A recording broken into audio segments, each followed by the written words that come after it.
Blood to South Africa. They've won the toss. We know with the due factor that is going to be so crucial in the outcome of these games. One orders the moment, and this was another surprise. Surprise, Makai is not in the lineup. I'll talk more about that in a sec. But this surprise, Patan is opening the batting. He has done the job successfully at number 3 as a pinch hitter before in the recent past against Sri Lanka, and now he's out there opening the batting. Of course, doing it against South Africa as well with Gambhir.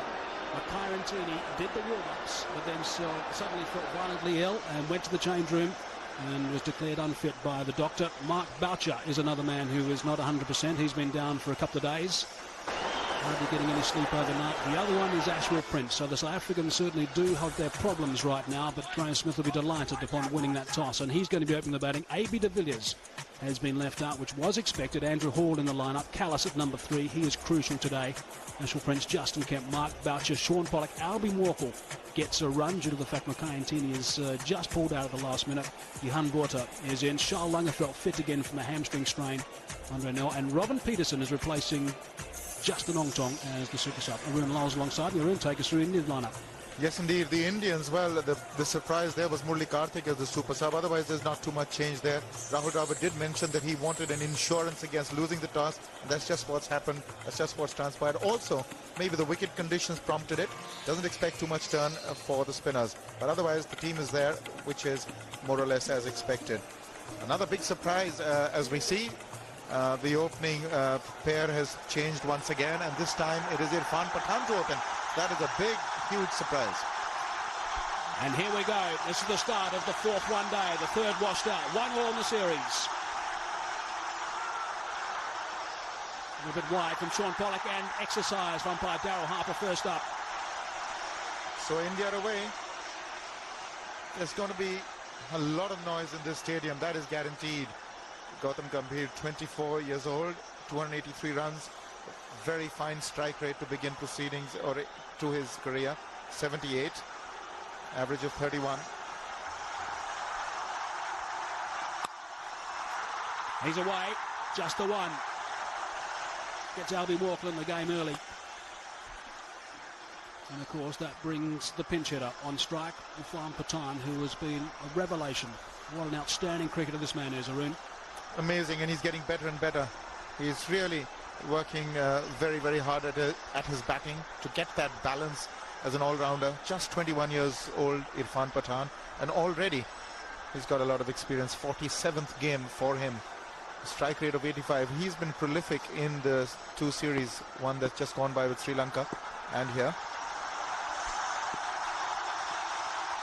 Nice carry through to Mark Boucher. There's no doubt this track is going to assist the South African seamers. Makai loss is a huge blow. Sean Pollock will be outstanding in these conditions. His conning rate well under 4. 247 games now, Sean Pollock. First time he's played here in a day-nighter. He was like a young kid when I was chatting to him before the play today. Couldn't wait to get going. Realised it's going to be a huge event for the South African side and some of the youngsters and 1 or 2 senior guys. Smith at first slip. Callis at second. Chopped it on. Sean Pollock has struck early. Terrific stuff from South Africa. How often it is that Sean Pollock gets a wicket when things get underway in a big game and puts pressure back on the opposition. He's done it again. Well, just what I was thinking that the Indians didn't want to happen. They didn't want to lose a wicket up early, but they have gambled with Irfan Pathan going there. Little unfortunate.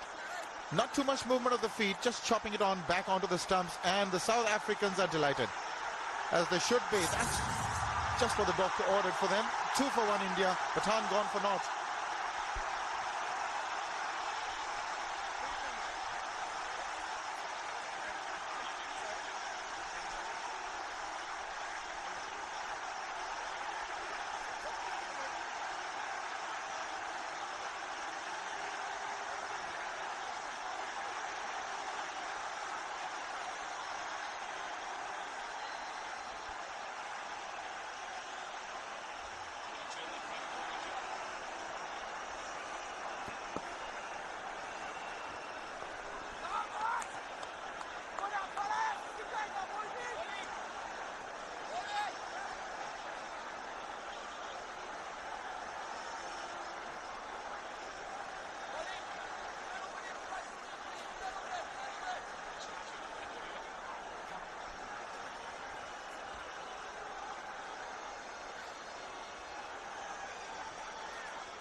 We are halfway through the first over.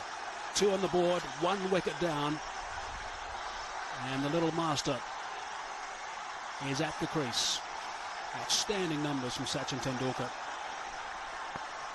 World record for him today. Most games ever in one days. And that's exactly where Shaun Pollock's going to be with Sachin, I'm sure. And just have a listen to this reception as he arrived at Eden Gardens.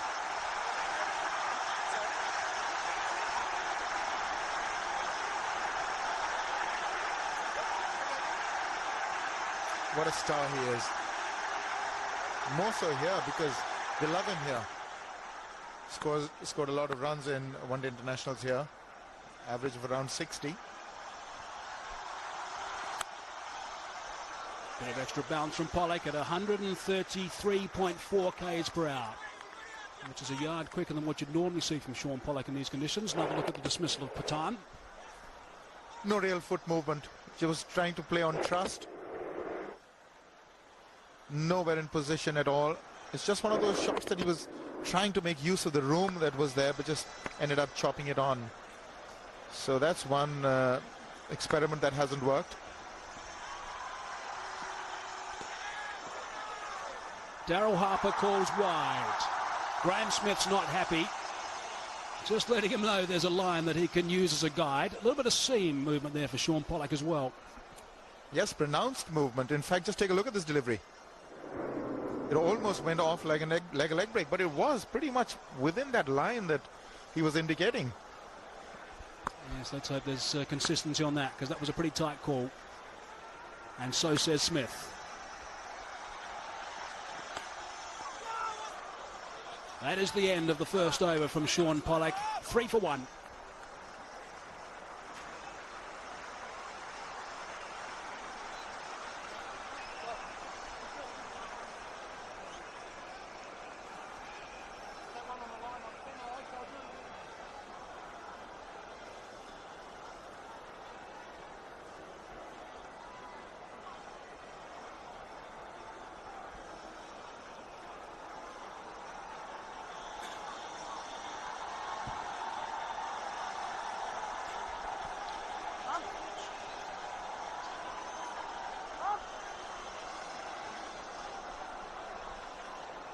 One over gone. 3 for 1 is the scoreline at this stage. Dravid listed to come in at number 4, then Sehwag at 5, Singh 6, Kaif, and then Dhoni, of course, who's electric. Only Kartik, the super sub for India.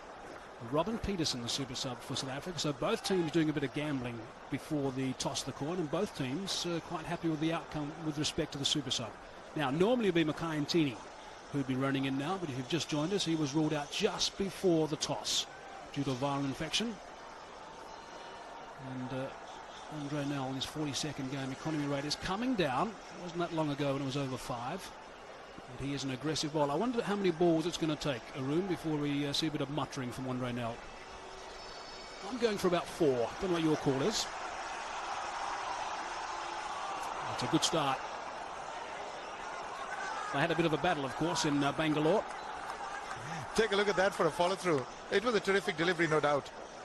Got it right where he wanted it, off the seam moving, and look at the seam after it landed. It started swinging while it was passing the batsman. Wonderfully bowled. Beautifully bowled indeed. But just take a look at that follow-through. Quite a bit of swing as the ball passed the batsman. That is a very good shot indeed. Eden Gardens has come alive initially with that drive. That is such a positive shot. What a fine shot. This is early in the innings. He's been beaten the previous delivery. A few butterflies in the stomach, but not for this man, Gautam Gambhir. A good stride forward, reaching the pitch of the delivery. Just playing through that delivery, perfectly balanced. Leaning into it. Wonderful shot. He was unfazed in Bangalore with all the aggression from Nell, looking to take him on. It's a good leave. Intelligent cricket from Gambhir.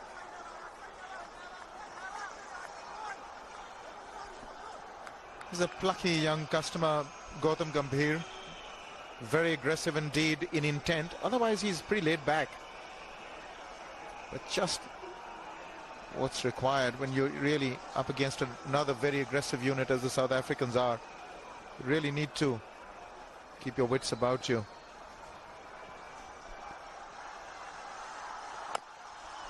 On target from Andre Nel. Speaking of targets, he's been doing this for some time, Andre Nel. He wears a heart rate monitor.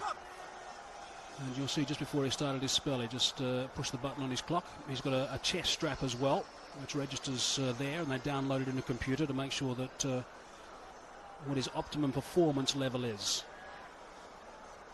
I would suggest it should be around about 160 beats per minute. I would think with Andre Nel, sometimes it goes to about 260 the way he gets upset.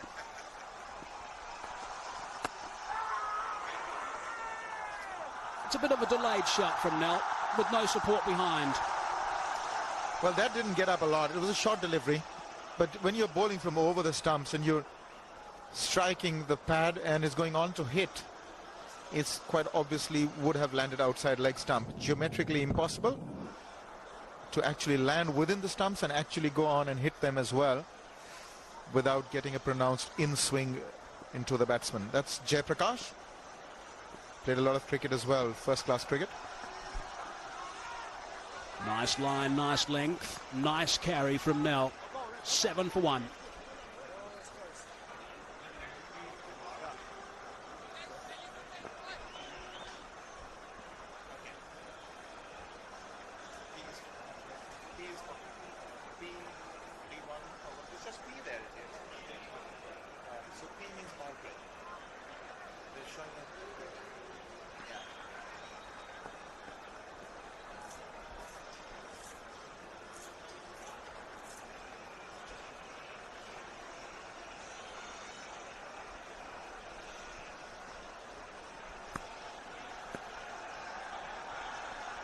Two overs gone. Tendulkar out of the crease,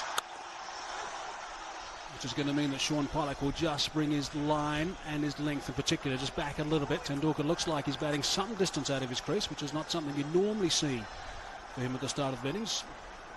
It's more apparent in the subcontinent. We've looked at umpire Jai Prakash. We also have his partner to introduce, umpire Daryl Harper. But I must tell you, literally about 10 minutes before the start of play, was running around helping me find out who the sick players were in the South African side today, which was very kind of him.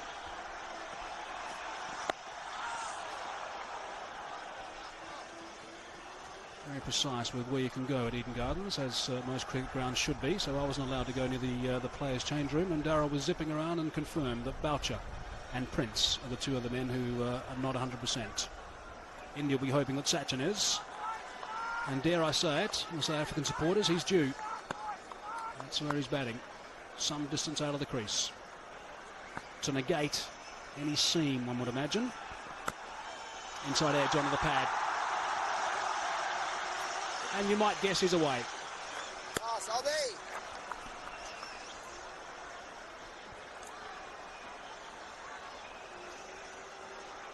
On his comeback, he produced two delightful innings, and then he was... That's how far out he's standing, 18 centimeters from the crease. He had two terrific innings, and then he struggled for runs. 2, 11, 19, 39, 2, 2. So he's really due for runs now.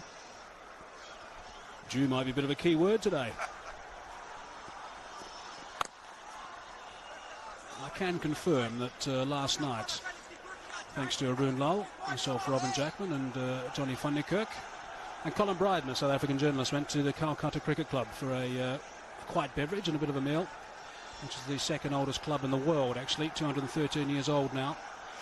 They do have a ground there, Arun. It was at 10 past 8. We walked out on that ground, and it was quite damp, wasn't it? Yes, indeed it was. In fact, my palm was getting wet when I was just... A boundary. A little bit too short from Sean Pollock. Anything in that region is going to be pounced on by Gambia. It's exactly what happened then. Good thing about that is he really goes at it whole hog. That's the area which he favors. Doesn't try and keep it down. He just had a mighty slash at that one. Made decent enough contact for the ball to speed away to the fence. 4 good runs. He's going to play an aggressive role, Gambhir. Way over that fielder. Good shot indeed. 5 off the over. 1 ball remaining from Pollock. And it's past the outside edge. The bat was on a bit of a slant as well. 3 overs gone, 12 for 1.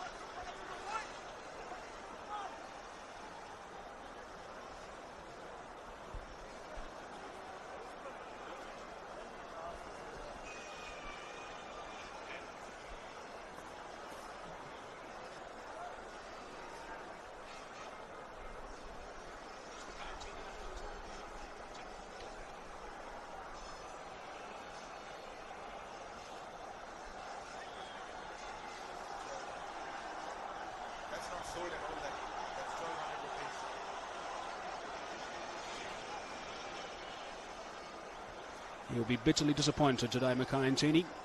Dr. Mohamed Musaji ruling him unfit to participate in this 4th one day. There's the doc alongside him. He's done an outstanding job as Dr. Mohamed Musaji. There he is, just talking Mackay-Ntini through what he needs to do. Often a tourist with the South African side. He's been treating Mike Boucher overnight, and also Ashwell Prince. He's done an outstanding job. Helped me as well throughout this trip. Thanks to him.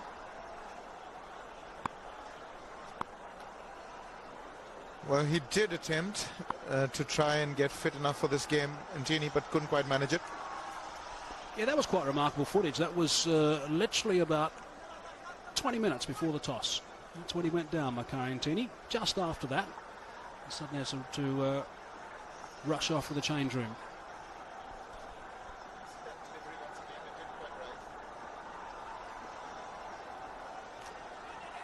Already I'm getting the impression that there's a bit of a dual bounce on this wicket. That's a short delivery, didn't quite get up. So, bit to think about for the batsman. The first 10 overs, they need to occupy the crease. Some deliveries are taking off and some not so quickly. I would have imagined that the Indians would want to do this traditionally, keep wickets up front and then go for the South Africans later on. But they surprised everybody by opening with Irfan Pathan with all intents and purposes to be, very aggressive up front. Let's look at the track, and what was pleasantly surprising for the South Africans after what we saw in Bangalore was this slight green tinge. Spinner's paradise in Bangalore. Here we go. Didn't take long. I'm not convinced that's going to upset Sachin Tendulkar at all. 357 games, more than anybody else. But he's quite a character, Nell. At least he's got a smile at the end of it. It's what Nell's trying to do there, is get under the skin of the batsman. It's not going to happen to Sachin. And then hoping, of course, that the next ball, the batsman does something a little bit rash. No chance.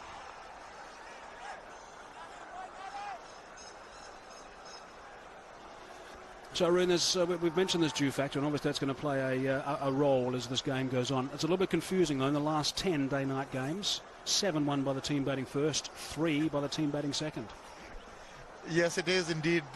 It's rather confusing indeed. But, it's also dependent on what time of the year those day-night games are played. Generally, it's a lot more dewy in December and January.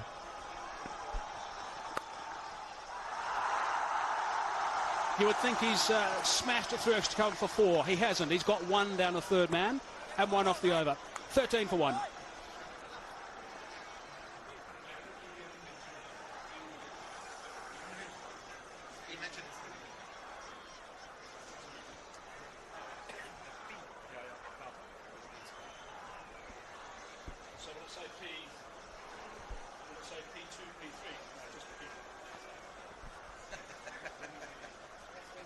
P1, P2, P3.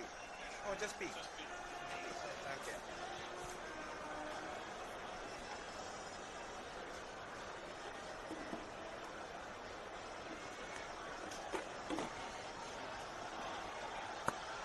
Closer building is the High Court.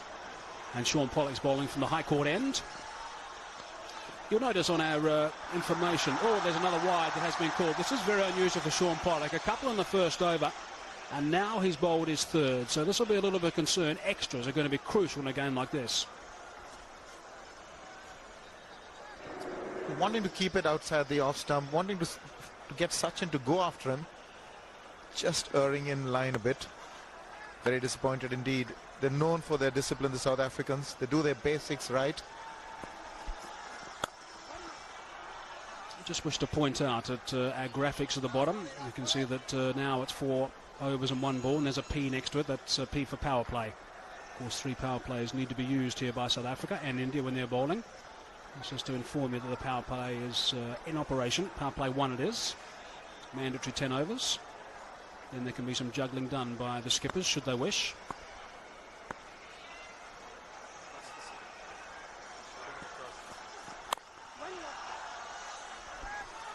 Well, that one he held across the seam. Wants the ball to come into the batsman. Just also making sure that, you know, just does something different.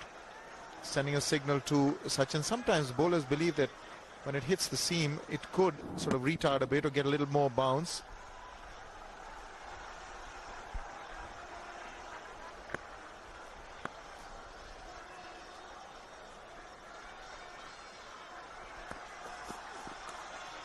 There's a nick. Sean Pollock has gone up. Daryl Harper's gone up as well. That is an enormous wicket. Sean Pollock has struck twice now. Inside 5 overs. Brilliant stuff from Pollock, and it's Sachin Tendulkar, the great Sachin Tendulkar, who departs. This is truly a brilliant delivery. There was no indication in the air which way it was going.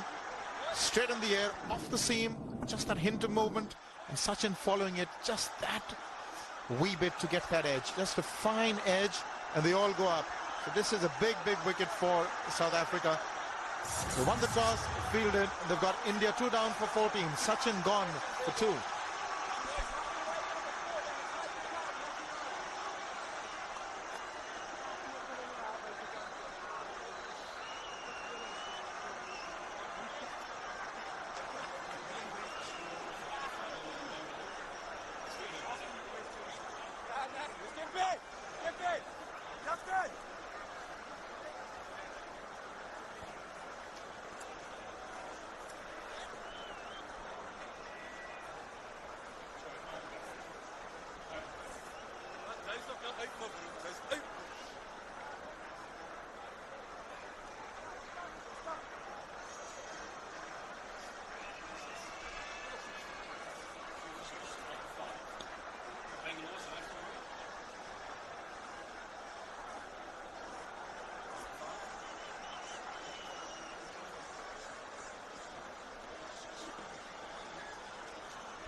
Virinder Sehwag is the next man in. We thought it might be Drive, but it's not. It's Sehwag. Allows that one to go through. Halfway through, just past halfway through his 3rd over now, Sean Pollock. 2 for 9 he's got. This is the big one. Really perfectly delivered. But Sachin just hung his bat out. It was outside the off stump. He didn't read the delivery. He didn't quite anticipate that the ball would be moving off the seam away from him. Otherwise, there was really no need to offer a defensive shot to a ball pitched outside the off stump, unless you're expecting it to come into you. It's just the same old stuff from Pollock. That's what it is. That one a little bit tighter. He's a big score on the offside. We know that's Sehwag. That line will be a little bit tighter to Sehwag. He gets off with a couple. We're 1 ball away now from completing 5 overs. Just to let you know, in Bangalore, South Africa, in fact, after 5 overs for 14 runs on the board and 2 wickets down. India at this stage 16 for 2. In Hyderabad, India were 3 wickets down for 6 runs. So there's been damage galore in this series in the first 5 overs. And a lot of rain in Chennai. Stand and deliver. His feet did not move an inch, but the ball raced away for 4. 20 for 2.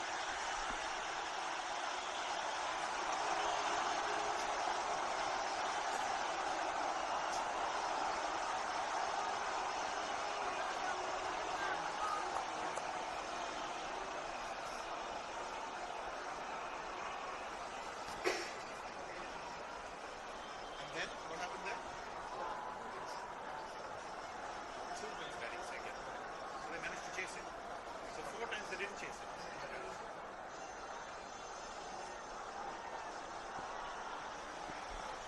Rahul Drive with the skipper is Leicester to come in next. Maybe another surprise, who knows. Now,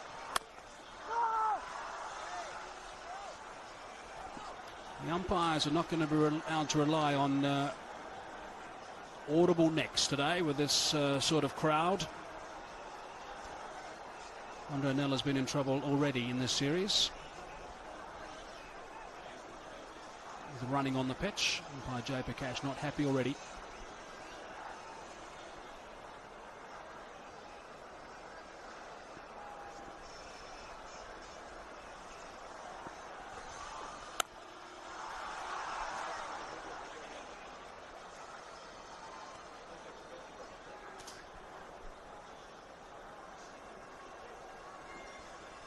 He would have been hoping there'd been something big from the master today, Sachin Tendulkar, but Snicko will confirm that there was connection with the willow. Just the perfect delivery by Sean Pollock. But really, Sachin, when he sees that replay, would wonder why he was offering a defensive shot to a ball outside the off stump. The best defensive shot to a ball outside the off stump is to let it go, unless you're expecting it to come back into you. So really came out trumps there, Sean Pollock. And in walks Sehwag into a situation 2 down, and you'd expect him to be a little circumspect. But take a look at this shot. Like Mike said, no movement whatsoever, feet just rooted to his position, but an amazing shot. Well, it's not totally true. He got on his toes. Tucked away back at a square. He wants to come back for 2, Gambia. There's going to be quite a few hand signals, I think, from the batsman today. Virtually no point yelling the communication. South will be happy that Charles Langerfeld is back in the lineup. Fit again after, well, he would have missed 2 games, actually. Well, Chennai was the game that he would have missed. That was rained out and injured himself in the first game in Hyderabad, hamstring. Big swing and a miss, but movement off the deck from Nell. Yes, indeed.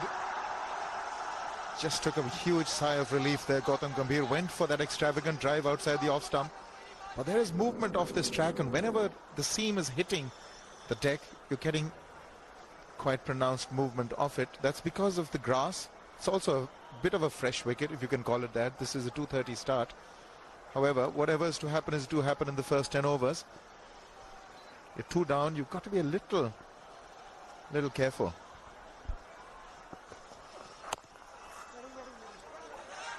Good stuff from Andre Nell, beating the bat and just 2 runs off the over. All the 2s.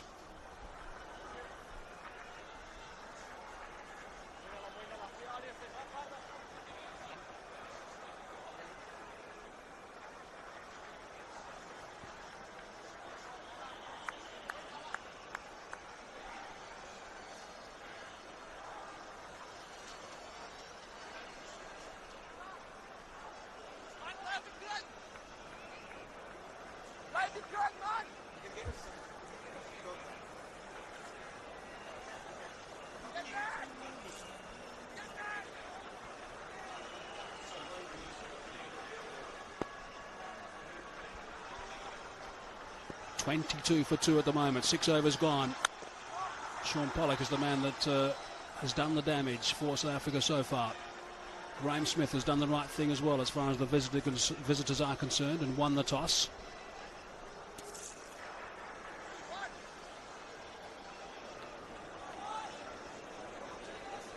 It is an amazing stadium, Eden Gardens.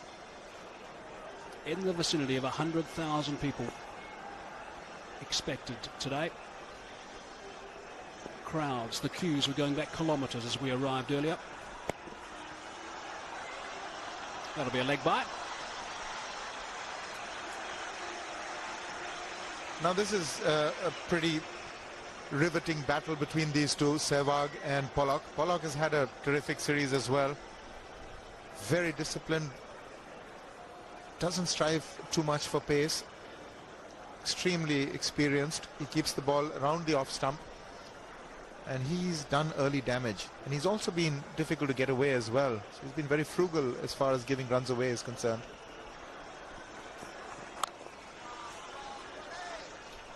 And I think importantly, Arun, we're not going to see any change of tactics from Virender Sehwag. He's going to play his normal game. Shaun Pollock has been outstanding, as you'd expect. Just half a dozen overs in Bangalore. Certainly kept it extremely tight there. That's when the game was running away. That's why it didn't come back in proceedings. Graeme Smith wanted to utilise the spinners, give them some experience.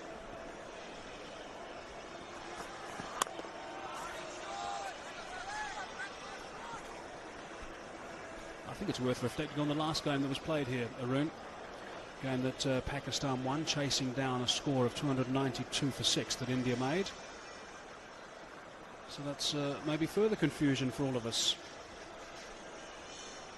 Yes, that's the big game. India felt pretty secure at 292, but they sort of knocked them off with ease. 293 for 4. Salman Butt getting that 100 with an over to spare.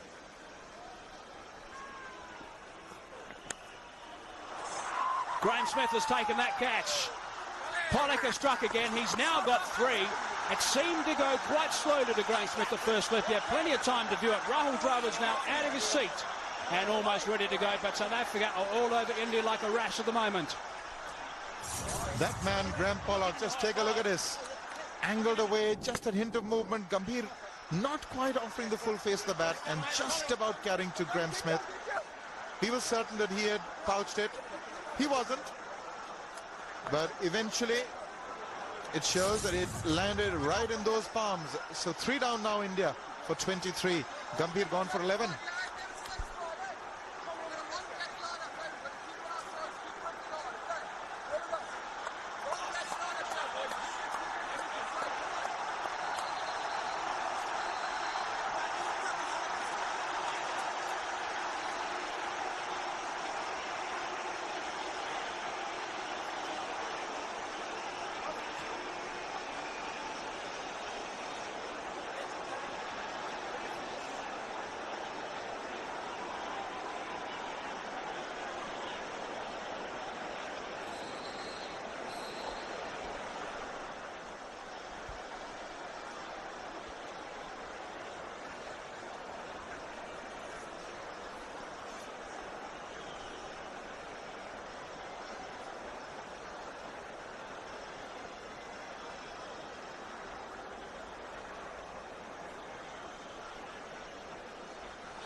Nice to see Rahul Dravid get a very good ovation as he walked out to the ground here at Eden Gardens in Kolkata. Vastly experienced cricketer and a seriously good one, averaging 40 in 274 games, strike rate of just a shade over 70. He's going to need some sort of consolidation, some sort of partnership. Shaun Pollock is the destroyer. 3 for 15 his return at this stage from the high court end, and 1 ball left in the 7th over. 23 for 3 India at the moment and in trouble. Short ball first up, just to let him know he's around the place. I think Dravid knows that. 23 for 3.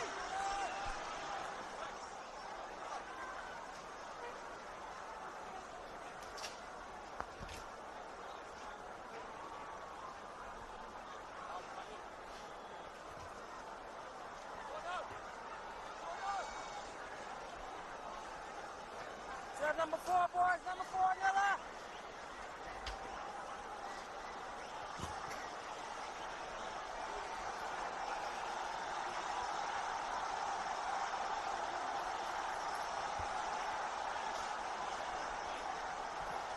Seven overs gone, 23 for 3 it is. Yuvraj Singh and Kaif, the 2 recognised batsmen to come in next, and it's Dhoni, of course. He is a firebrand cricketer, that's for sure. But Shaun Pollock's name appears 3 times in the commentary box now for the next half hour. It's going to be Ravi Shastri and Robin Drachman. Thanks very much, Mike. Well, this is going to be fascinating. One end you got the wall, as he's known, the wall of India. Rahul Dravid, the captain, and the other end, I don't think any situation of any game makes any difference to the way he plays. Virender Sehwag, the butcher. Yes, he's got to be a little careful though on this surface, especially seeing the situation of the game at the moment. South Africa right on top. Hasn't got all of that, but he's threaded it through for a couple. Yes, you can already see the difference between the two bowlers, Andre Nell and Sean Pollock. Sean Pollock, consistent with his line and length. I say length because he's looked to draw the batsman forward. Every now and then he does bowl the short delivery to keep them honest. But he's been so consistent. Sehwag won't mind that. In fact, on a surface like this, you won't mind the bowlers dropping it short. There is help there if you get the ball up. There's movement off the seam. And what's there? That's again drawing the batsman forward. Just that length where you can't go forward or back. Got Tendulkar in similar fashion as well. So it was a half-hearted appeal.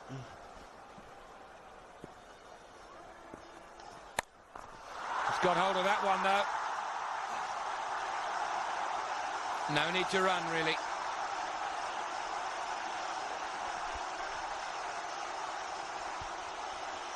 Well, he was onto it in a flash. Again, drop shot by Nell. And it's set up nicely here. He's got it right at the bottom of the bat, but he's a powerful man, Sehwag. He packs a punch when he hits it.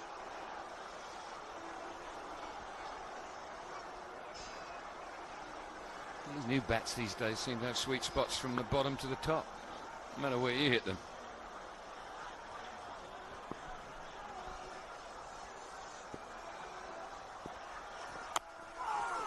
Just an inside edge, so nearly got through. Now that's more the length Andre Nell would be looking to bowl on this surface. This is where Pollock has been different. He's been consistent with his line and length. There is something there for the bowlers if you get it up and let the pitch do the rest. There is a slight movement off the seam that came back into Sehwag. And plus, if you see the way Sehwag plays, he likes to sit back and wait.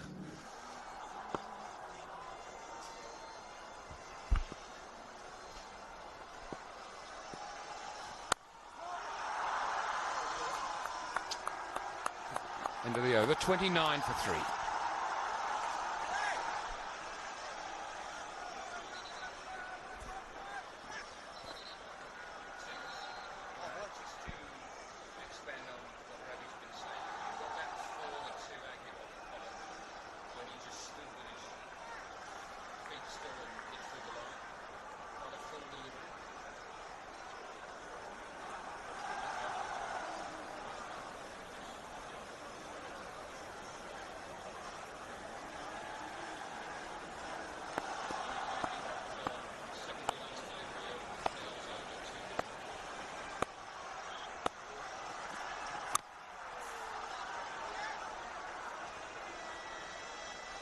Say, Gambia's dismissal was quite an interesting one, in as much as I was wondering why he was hanging around. Normally when you're caught at first slip, you know, you're not going to get away with it.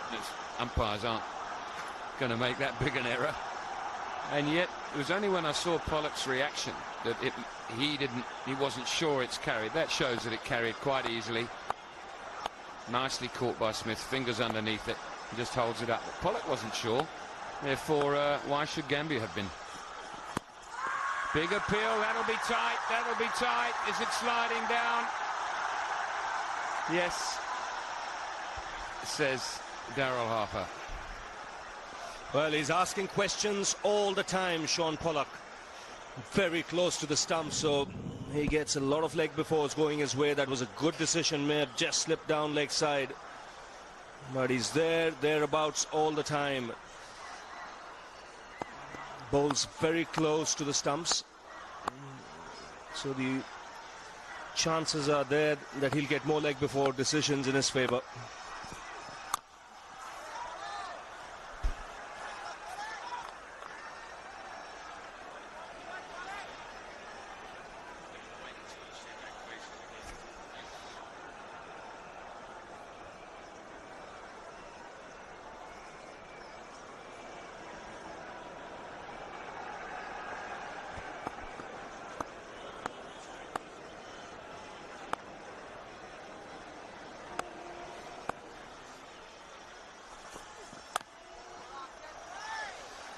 And it's a testing time for the Indians. It's not easy out there.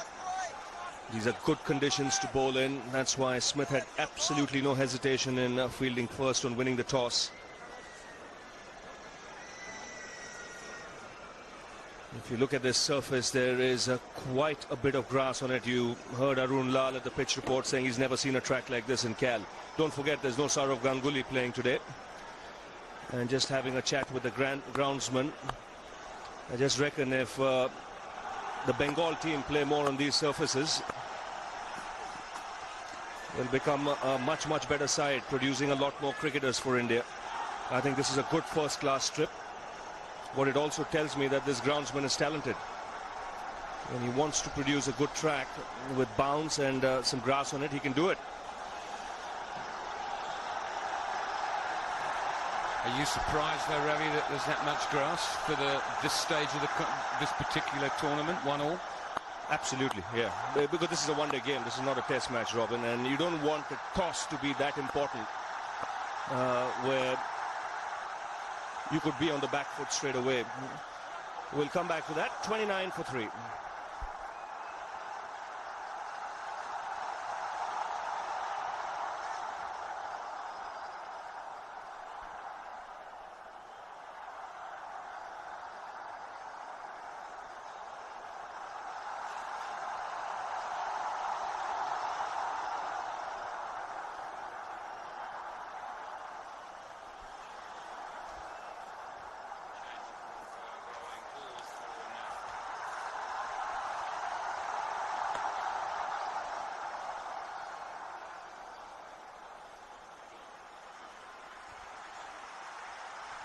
$29 for 3 then, and the first change in the bowling lineup. Andre Nell takes a breather, and Andrew Hall into the attack. Came into the side, well, he's been in the side for some time, in and out of it. A very man of the match performance against New Zealand just prior to coming here.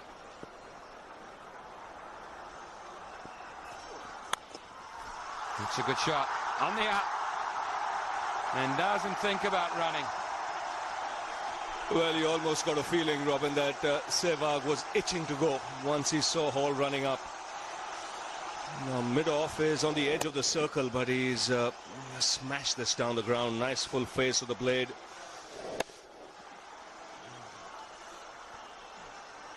He's standing a little bit outside the crease as well to negate the movement.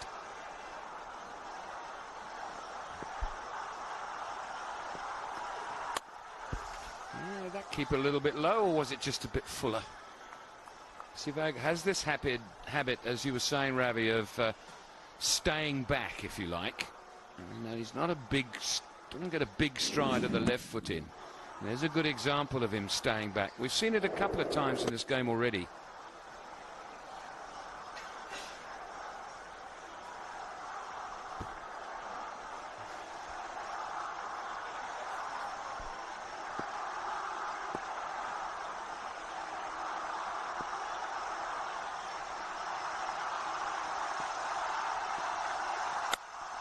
Here's another example of it. Beautiful stroke. Hall in trouble in his first over. Intimidating batsman to bowl to. And already Hall will feel that. Well, this is a good counter-attack. One thing good with Sehwag is he always backs himself. Now, this is not an easy shot to play. The balance is good here. A lot of work with the wrists. He generates tremendous bat speed through the hitting area. But look at that bottom hand coming and opening the face of the blade.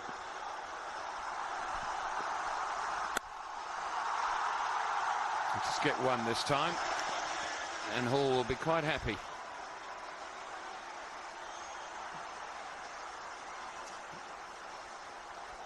Very difficult batsman to bowl to Sehwag because of his lack of foot movement.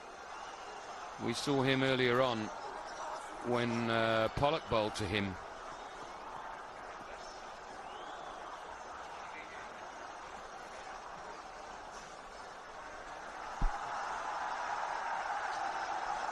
Here it is, off Pollock. Look at the feet. No movement at all, other than, as Mike Hazeman described, just came up on his toes a little bit. Now, he can get into trouble doing that if the ball moves, and he was nearly in trouble there from Nell. Dravid thinks he's off the mark, but isn't. Good fielding. Justin Kemp at mid-wicket. Yes, good cricket all round. It was nicely played. The South African side, a very good fielding outfit. In fact, the standard of fielding right through this one-day series from both sides has been quite outstanding.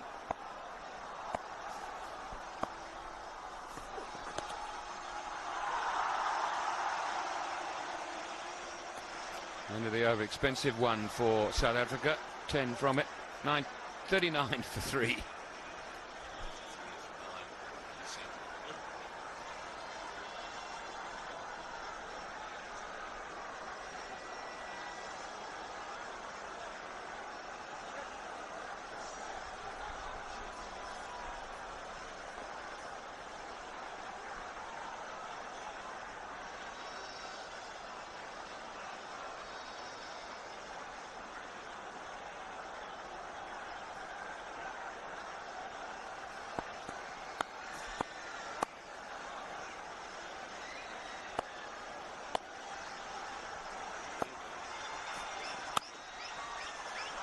Yeah, really interesting scenarios happened here. 39 for 3 India. And Graeme Smith has not taken the power play. Ravi, why not? I think the only reason could be either he's forgotten it, or because of Virendra Sehwag out there, he feels that he can't just afford to wait for a couple of overs. Moment Sehwag gets out, take power play.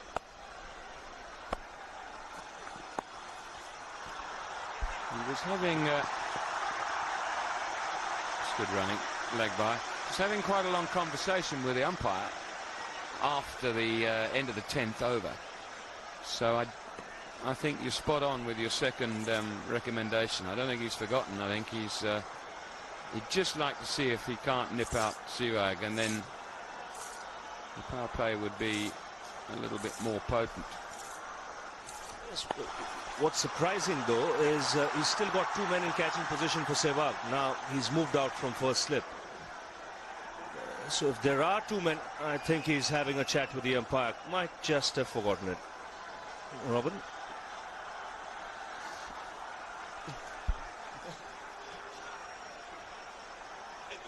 Well, he's got me going, let me tell you. What's he asked? Can you take the power play in the middle of an over? I don't think you can you? He's got to wait for the end of this over. So there is a change in the field, though. Fine legs come up into... No, he hasn't. Well, he's got 3 out of the circle, which, of course, he's allowed because he hasn't taken the power play. No, he can't. He's not allowed to do that. He's got to have... He's got this wrong. It's going to...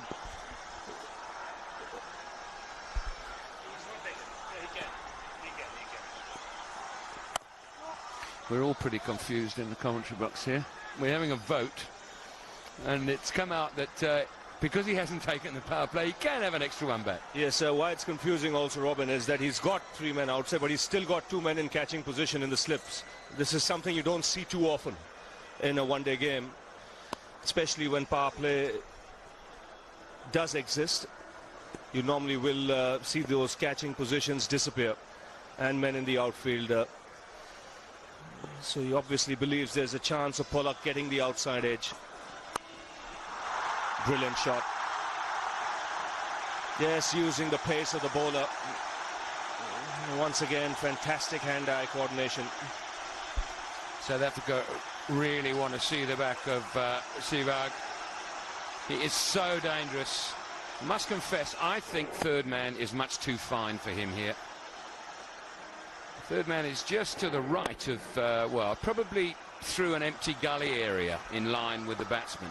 For Sehwag, I think you've got to be square. He gets caught down there every now and again. I've seen him cut the ball for 6 often.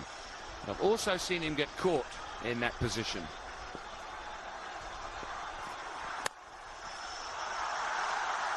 It's 1 this time. 5 boundaries for India Sehwag's hit already. Yes, what it's done, it's taken a little bit of pressure off Dravid. Dravid still to get off the mark, but he doesn't have to be in an extreme hurry. Now that Sehwag's taken off, South Africa still on top at this stage by picking up 3 early wickets.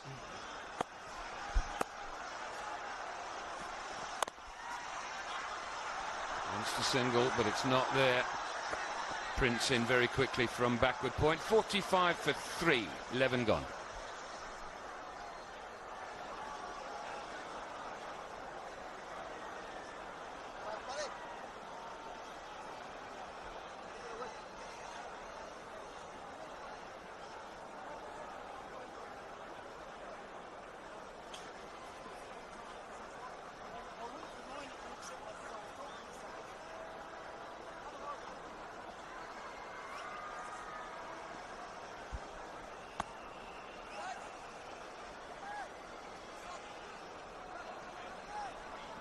Now the power play comes in, which indicates that Ravi was more correct with his first shot. The African captain forgot.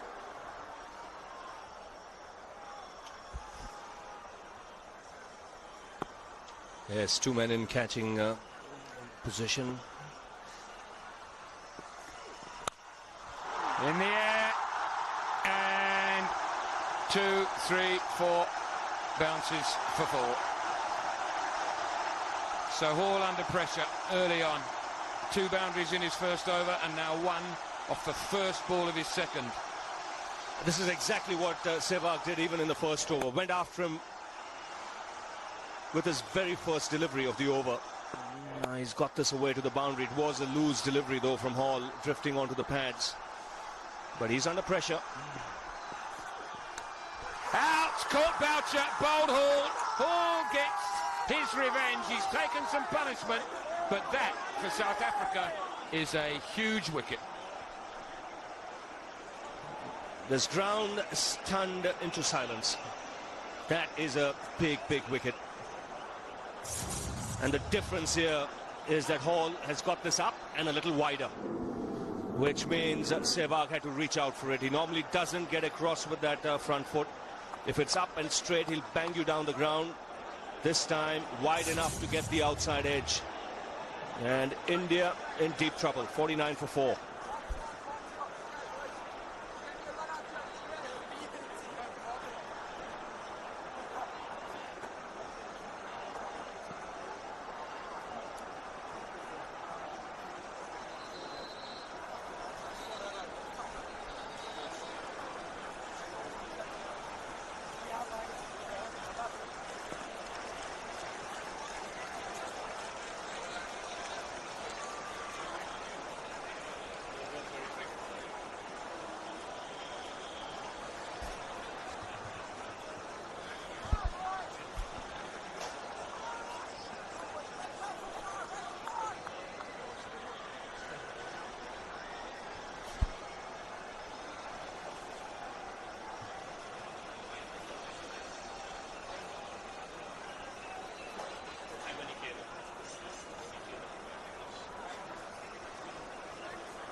Yuvraj Singh then coming in a position that he's already been used to in this series.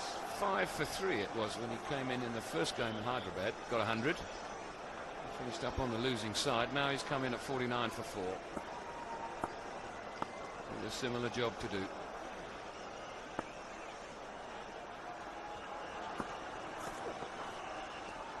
There'll be a wide. Hall knows it. And brings up the 50 for India.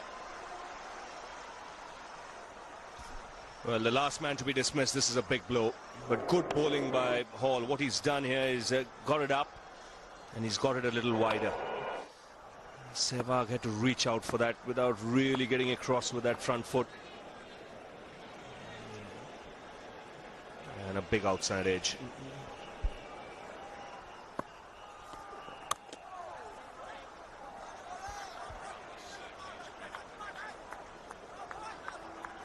Tell you what, Ravi, I've been privileged to come to this ground on a couple of occasions over the years. I've never been disappointed. In the first half hour, I stood upstairs amongst the crowd. The atmosphere and the noise is deafening. It's not quite full yet, but wow. It is a wonderful feeling being here. It must be a great feeling playing here. Yes, they love their cricket in this part of the world, whether it's one-day cricket, test cricket. People of Bengal will be out in thousands to watch the game. They'll be a little disappointed this moment, India losing 4 wickets. One thing is that India bat deep. So what they'll want is for India to put up a score in excess of 200, which can be competitive.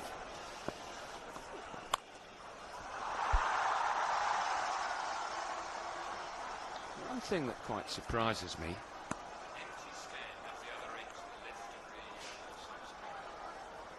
is a bank of seats at the far end of the ground, which is all but empty. Would that have something to do with price, or it's the only place that hasn't got a good body of people in it? But they're all right. Good shot. Beaten Kemp this time, and will run away for 4. I was a little surprised that Andre Nell didn't get moving to his right at least a few strides. A beautiful shot. 55 now for 4.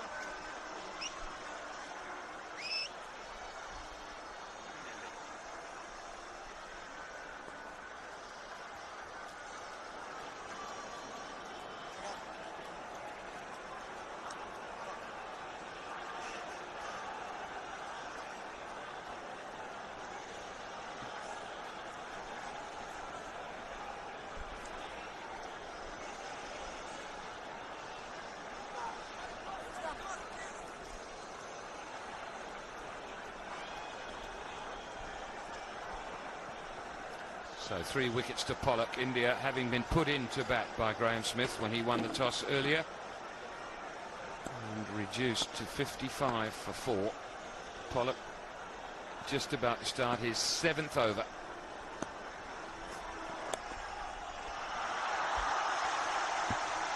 Yuvraj Singh off the mark, as was Dravid.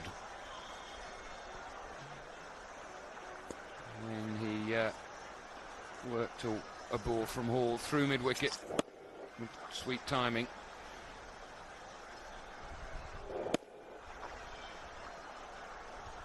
It's good balance when he played it. Head on top of the ball as he worked it on the onside. He's a key player now for India. He's got the technique to counter these conditions. And really, he would know what could be a competitive score on the surface. Doesn't have to aim for 270, 280 at this stage. Anything in excess of 230, 240 can allow you to compete.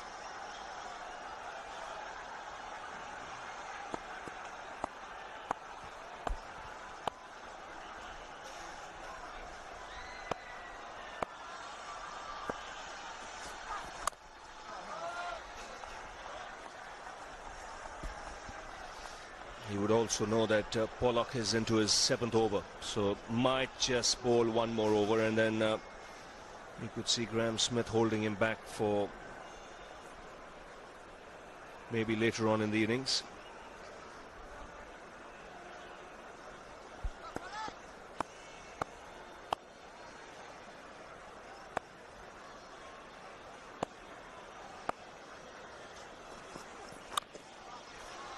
Right on target, and Rahul Dravid respectful. Also probably in his mind that, let's just see the back of Pollock, this might be his last. On the other hand, you can't really hit that very far, can you? Just on the line of off stump, just outside, coming back at Dravid slightly, perfect length.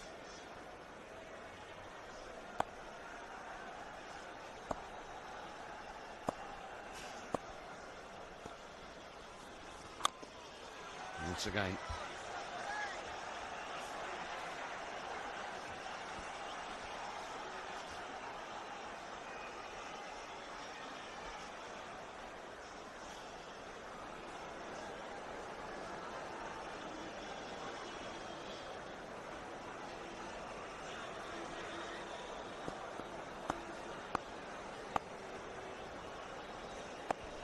One from the over so far. Concentration now for this last ball. The end of the over, just one from it. 56 for 4, 13 gone.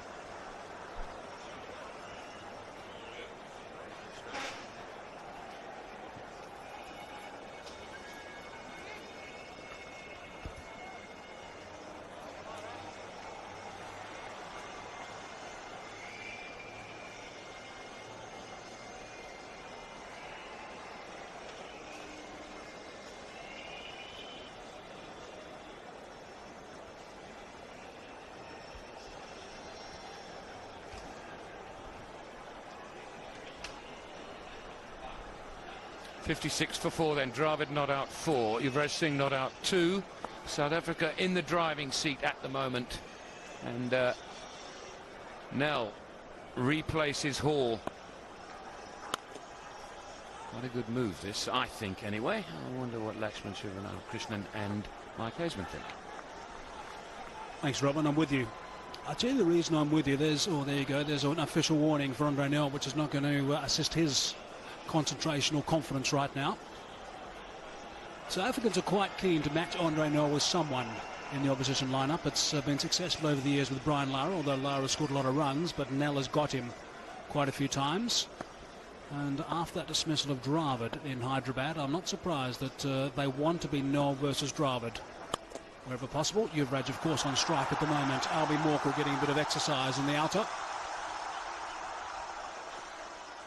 And 2 more.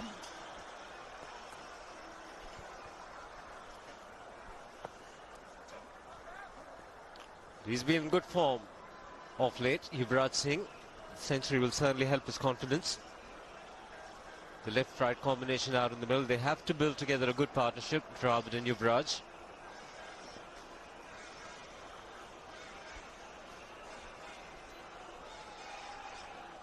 Not happy with the area behind the ball at the moment. Yuvraj Singh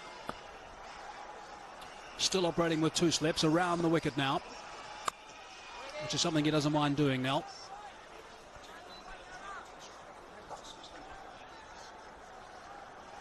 So he's much better off, Mike Hazeman, as you say, because every time he's tried over the stumps, he's got onto the danger area. It happened in Hyderabad. Doesn't have so much of a problem with the left-handers bowling around the stumps.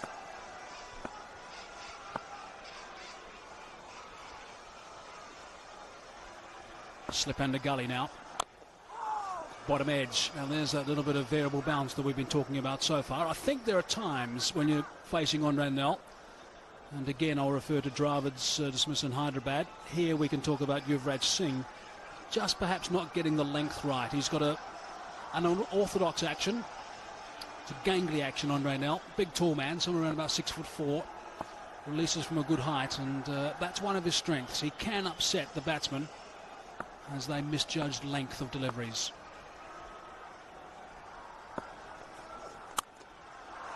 Crash that away for 4. That is a beauty.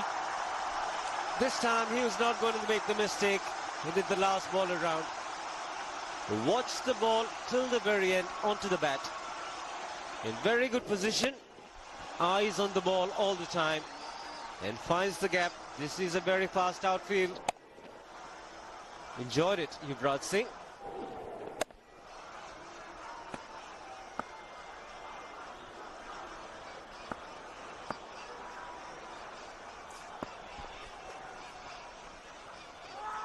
He's not happy. That's because he went for 6 that over. 62 for 4.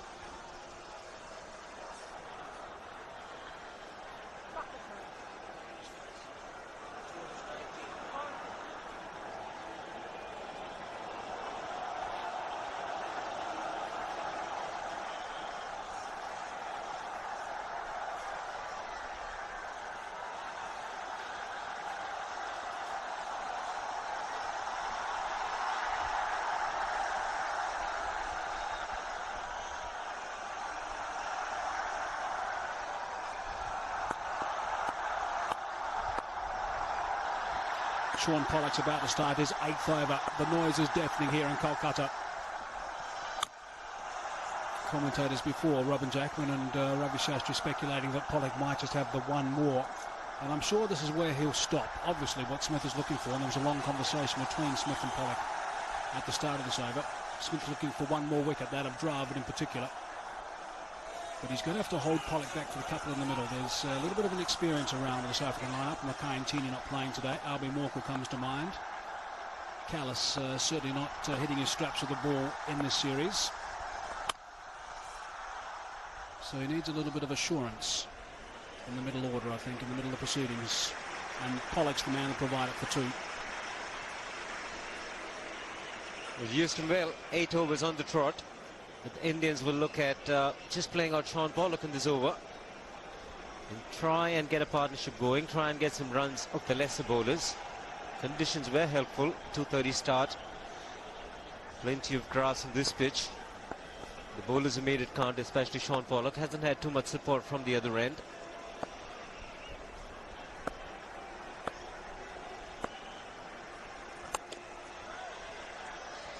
Let's just have a look at the options that Smith does have. We're presuming this is going to be Pollock's last. Hall, of course, has got a wicket, which is important. Might have the ever-dangerous Sehwag, but went for 19 off 2. Albi Morkel's an all-rounder. He's more of a batting all-rounder than a bowling all-rounder. Sometimes his line and length isn't at this standard. Johan Botha, the off-spinner, who has showed some promise so far, will need to be juggled in there somewhere. Callis, of course, is expected to maybe get a few under the belt.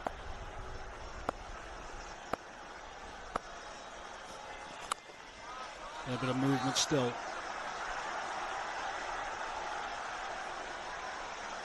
Justin Kemp's another who might get a run. He's been rewarded in the last couple of days with a contract, actually, a national contract from South Africa, which is nice to see for Kemp. By the way, the selectors are meeting today, discussing the squad to go to Australia, which is going to be announced tomorrow for the Test series. Fancy any changes? Different conditions? Langerfeld, of course, will be delighted, Smith, that Langerfeld's back in the lineup and will be able to do some death bowling.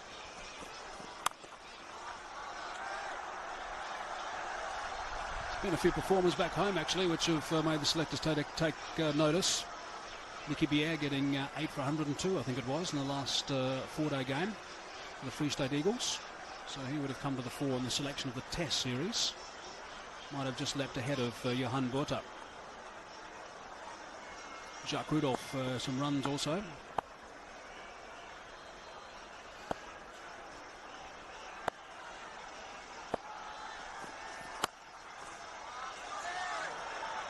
a fast bowler called Garnet Kruger will come in the reckoning. Good stuff for maiden from Pollock, 62 for 4.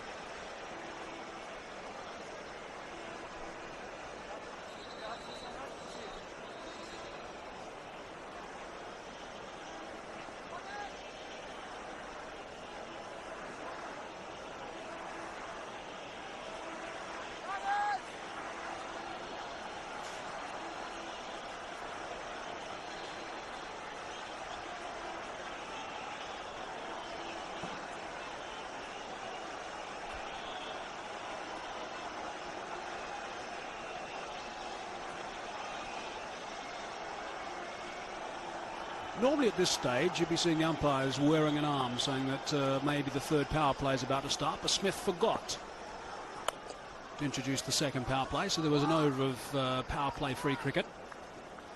So the second power play will finish at the end of this over.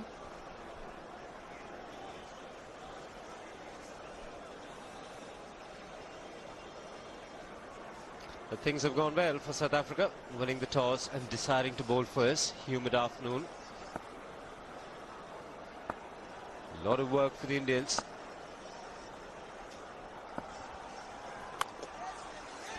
Yes, they're up against it now, aren't they? Of course, losing those wickets inside the first 5 overs, a couple inside the first 5, really put them on the back foot, particularly when the calibre of the players departed.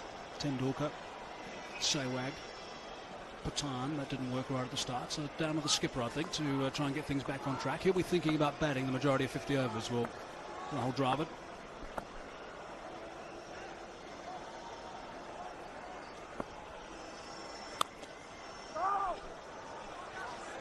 Well, that has been the pattern of play in the 3 games. We saw in Hyderabad, India losing too many wickets too quickly.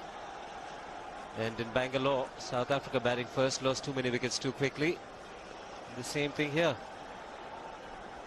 Yeah, South Africa then was sabotaged. I think that's the right description, sabotaged by the spinners. Not the conditions, but by some quality bowling. In Bangalore. Thought about it. Nell knew that. That's one thing of touring India. All these youngsters, we heard from Graeme Smith and the coach, Mickey Arthur, saying that the boys are learning all the time. It's the conditions. Hyderabad, Bangalore and Chennai down south of India. Now we get to the east coast, eastern part of India. Kolkata, where the pitches are different.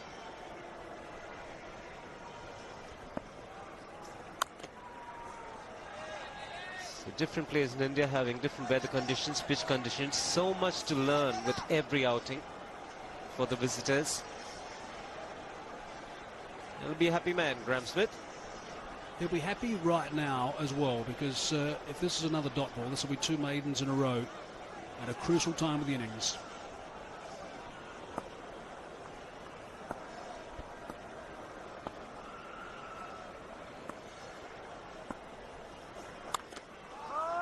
And it is. That's good stuff from Sean Pollock in his 8th and Andre Nell also in his 6th.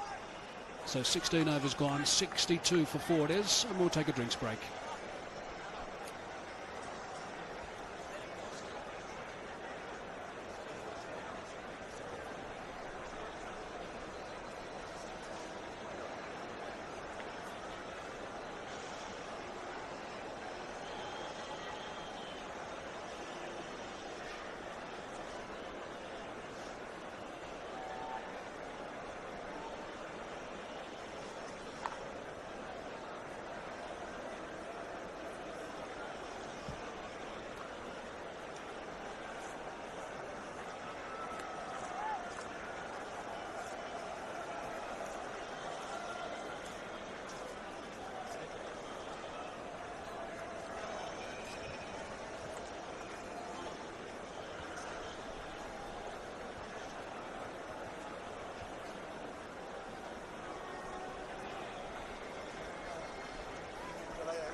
Sixteen overs gone, 62 for 4 at this stage. The players just moving away from the drinks break. It's high expected around about 30 degrees today in Kolkata. Around about 100,000 people are expected to be packed into Eden Gardens later. They will not be too happy right now, but South Africa are the guys that have struck, and they struck early. This is the first to go. Surprised that he opened the batting for time, but he went second ball to Pollock. Then the big wicket. Great delivery in the right channel, corridor of uncertainty. Tendulkar had to play at it. Big wicket. And Pollock again. Smith taking the catch, getting the fingers underneath it. He was uncertain initially with Sean Pollock, but then got excited. And Sehwag was looking in good touch. Runs coming in a hurry for him. Andrew Hall, big sigh of relief. Going for far too many runs, picking up the prize wicket. So if we look at the damage done by the bowlers, well, it's Mr. Scrooge. Outstanding again, 3 for 21 off 8 overs.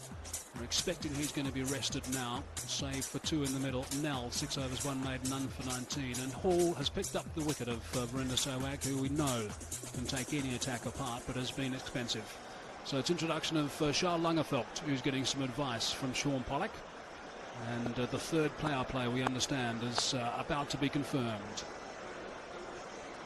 by umpire Daryl Harper. There's a look at what Charles done so far, 23 years of age, so just a youngster. Just relaying the message from Graeme Smith, and here's the exercise, we think, from umpire Daryl Harper. Interesting enough, Graeme Smith has just been, there we go, there's confirmation of the power play. Graeme Smith off camera has just been talking to umpire Jay Prakash and just pointing at his watch, saying that in essence that this is time on, if you like. I'm sure the match referee knows about it. Langerfeldt's not quite ready.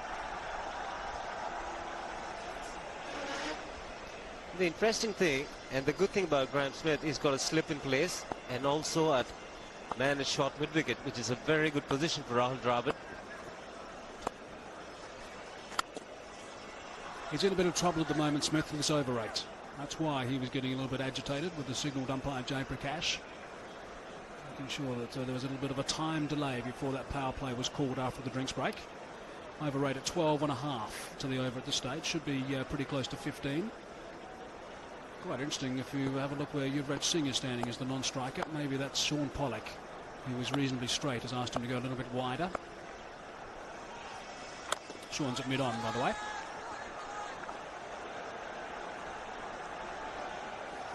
As a non-striker, you want to stay as close to the wicket as possible, the pitch as possible, because the outfield is lush green. There's every chance that you could slip.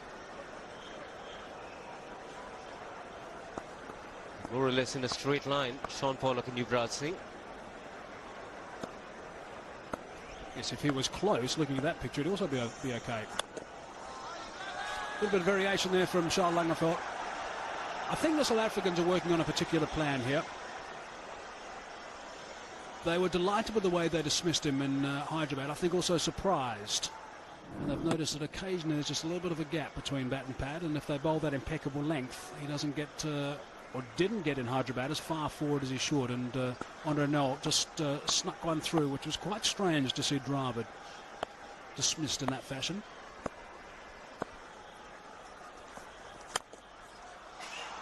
Driving on the up, has got it square on the offside. Bit of tag teamwork, and Burt has got a very good arm. Just the two. I don't think it came as quickly as Rahul Dravid expected it to.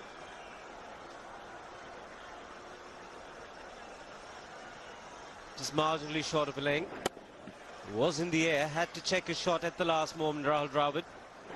The important thing, it went in the gap.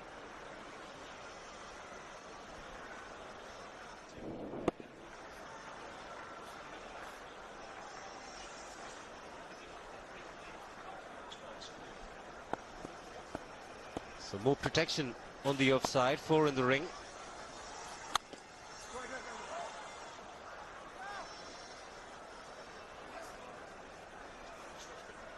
The short mid-wicket has come out. So 4 saving single on the offside.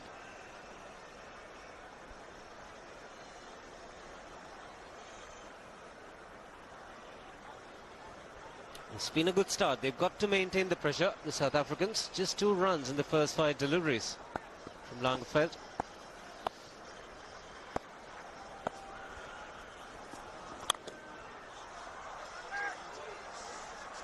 That's good stuff from Charles Langerfeldt, coming back from injury, just 2 off his first over, 64 for 4.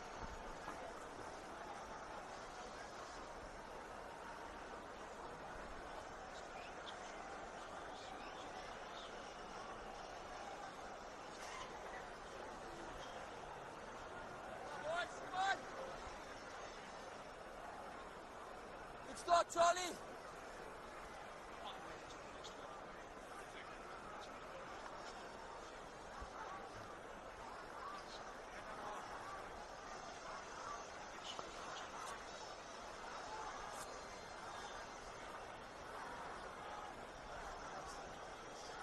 So 17 overs gone. India in trouble. 64 for 4. That run rate is just over 3.75 at this stage. 3.76 to be precise. Mark Boucher's just had a little bit of assistance from Shane Jabbar, the team physiotherapist, who was named in the paper the other day as Abdul Jabbar, and I understand the team have now adopted that nickname for Shane. And he's not well, Mark Boucher, along with Ashwell Prince and Mackay Tierney, of course, not featuring in Game 4 of the series.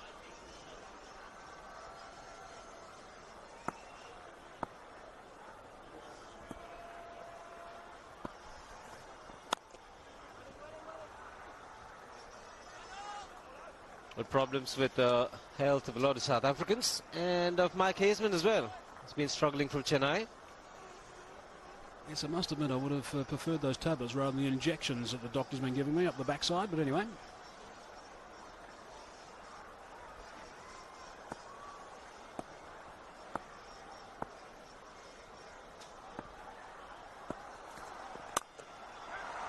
That is a glorious stroke.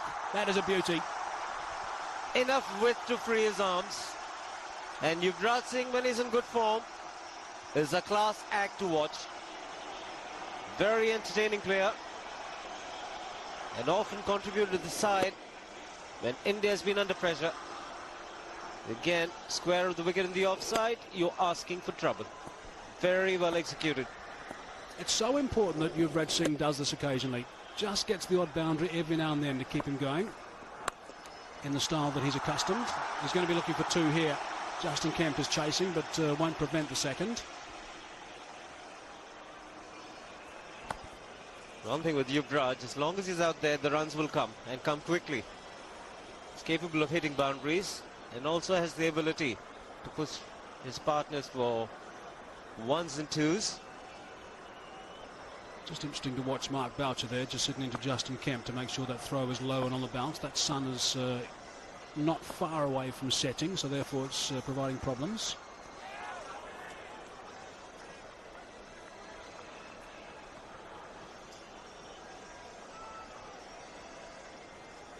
There's a look at what Yuvraj has done so far. Of course, Game 3 in Chennai.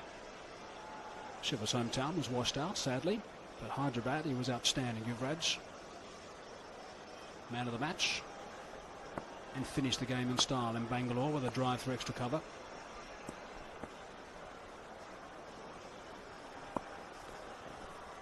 That'll be called a wide. Still raining in Chennai, by the way, Shiva, or is it okay? It was raining this morning as well, Hazy, and we're supposed to have a test match on the 2nd of December. Not getting the line right to the left-hander. And looking at Yuvraj's scores really tells a story. I reckon you might weigh in at about 55 kilos, soaking wet.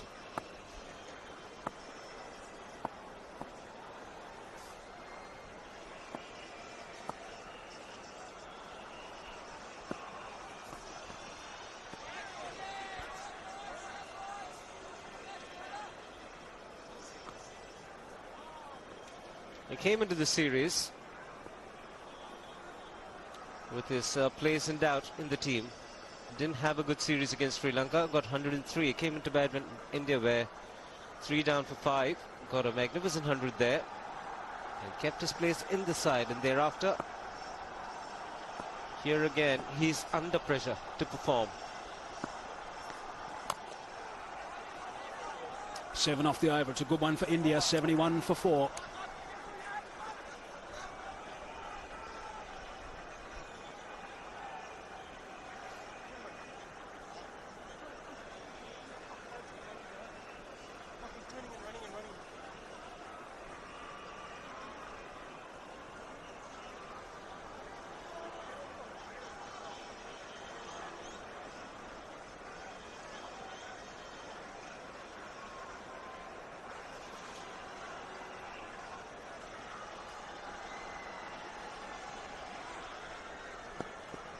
Everything going South Africa's way at the moment. They won the toss. India be bowling with that slippery ball. Langerfeld again is striving for this area just outside the line of the off stump.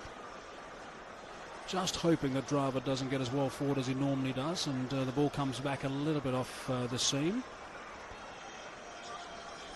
And also a lot of protection square of the wicket in the offside. He loves to open the face of the bat and play through that area, Rahul Dravid.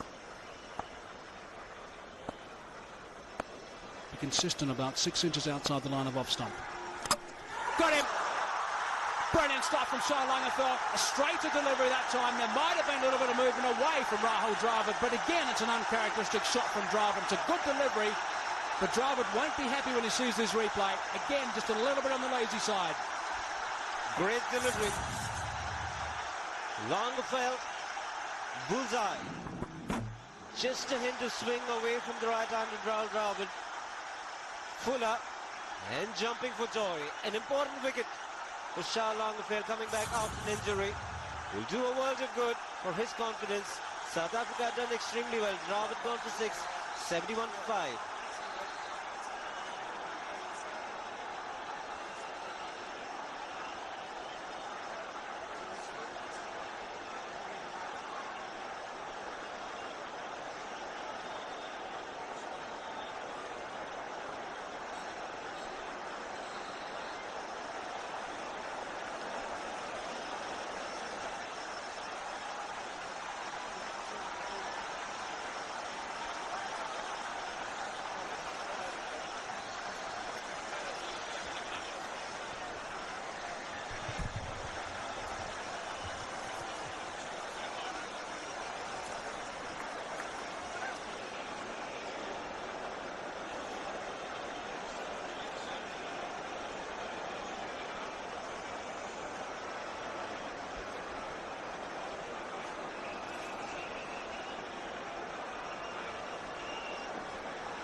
Mohammed Kaif has a job of work to do. South Africa won the toss, chose to field. We're 2 balls into the 19th over, and they've picked up 5 for 71 at this stage. He's a very good player, Mohammed Kaif. He's saved India on a few times in this sort of position when they're in a lot of trouble. He's a very determined cricketer, a proud cricketer. We've got a couple of hundreds, 14 50s. He's going to have to play very well here to get India out of dire straits. Now, we need to give full congratulations here to Shah Langenfeld. He was bowling outside the line of off stump, concentrating on bowling little off cutters. This was a different delivery that picked up the wicket. He swung very late and away from Rahul Dravid. The swing was so very late that Rahul Dravid was forced into playing the wrong line. And what a delightful sight.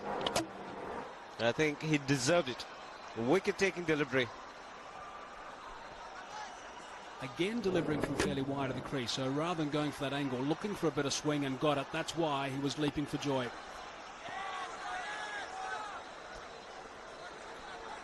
Well, in trouble. This is big trouble for India.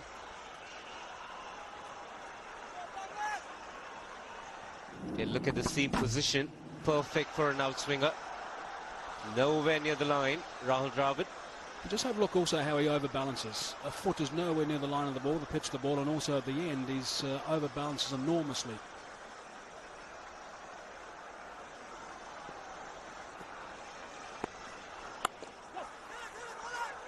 Cries have hit it from Andrew Hall, and it's gone for extras. Should have been backed up. There was plenty of time.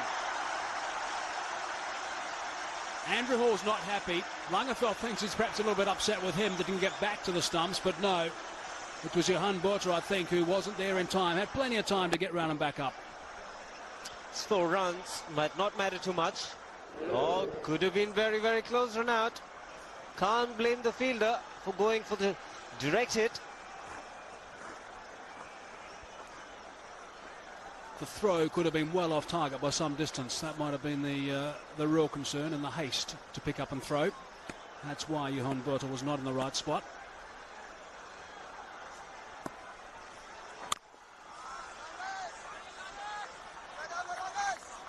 Five off the over, but the important wicket of the captain, 76 for 5.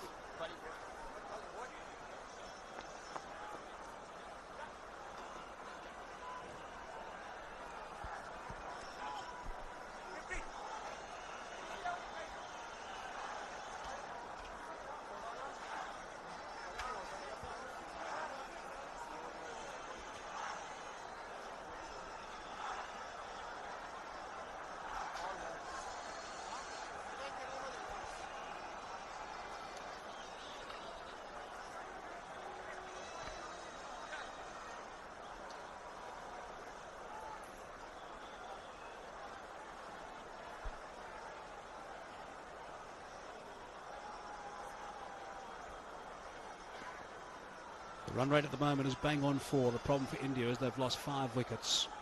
And Yuvraj Singh and Kaif have got to do some serious work. In the commentary box for the next half hour, as John G. Rhodes appears on sponsors' balcony, it's going to be Arun Lal and Ravi Shastri. Thank you, Mike. So Hall will continue.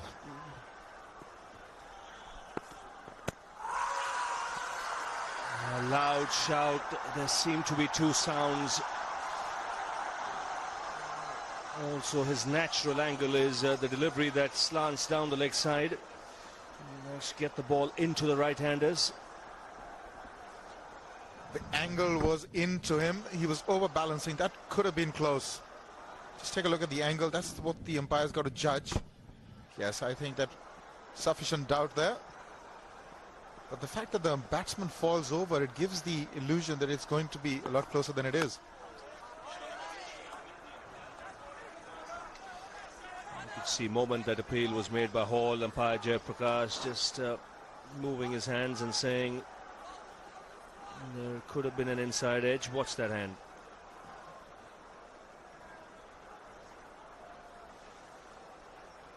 Seem to be 2 sounds. But India need a partnership. South Africa can afford to keep attacking.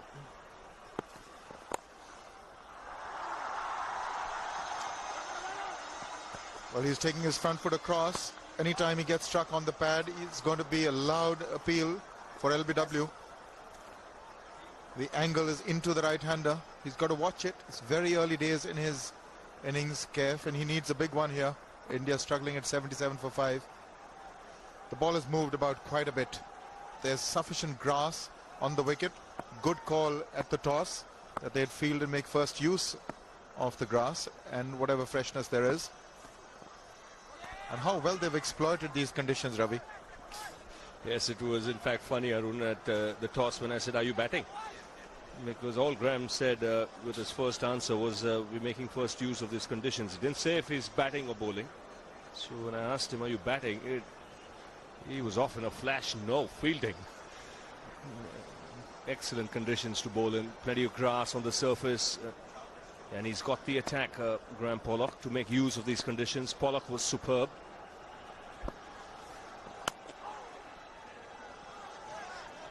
Can't see much help for the spinners on this surface.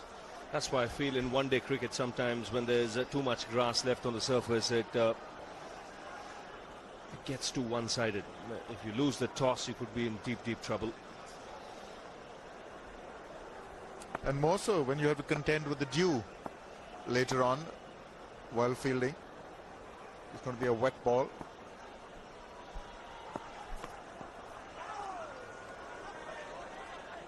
.77 for 5.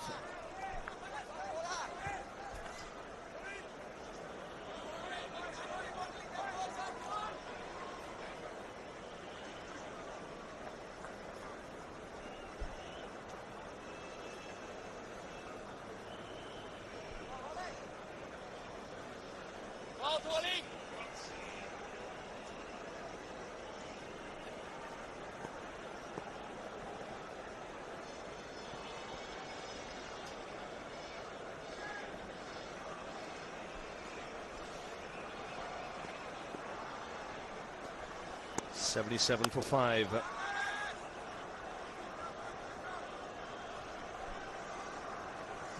Well, Shah Langefeld, as far as I'm concerned, bowled just the perfect delivery.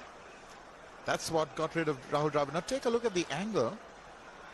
It's into Dravid. It's almost going to hit leg stump, and then at the last moment, it tends to swing away. Exceptional bowling. Great position of the seam, and what a sight for a fast bowler. That's what he's normally doing. He's bowling from wide of the crease, getting the ball to come in and slant in, and he's very nippy. He's around the 140 mark. But at that speed, if you can get the ball to do what he did to Rahul Dravid, you really should be proud of yourself. That was an exceptional delivery. Yes, he's a man of medium height. He's not all that tall. He's a skiddy customer, very strong in the shoulders. And he does hit the bat. Arun Lal mentioned he's around the 140k mark. So that's sharp.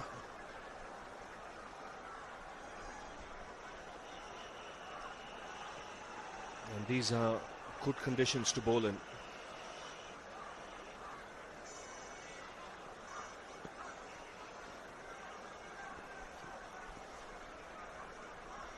Did mention at the pitch report that there's a lot more grass than I've ever seen on this wicket in Calcutta. It's well rolled, it's a well prepared wicket, don't get me wrong. They worked very hard at it. But really it's quite unusual to see so much grass, especially when the home side is relying on their spinners. They've got two main frontline spinners and generally tend to get about 25 to 30 overs from their spinners if they could. But with so much grass on a wicket like this, they suddenly had to rethink and get Karthik as their super sub.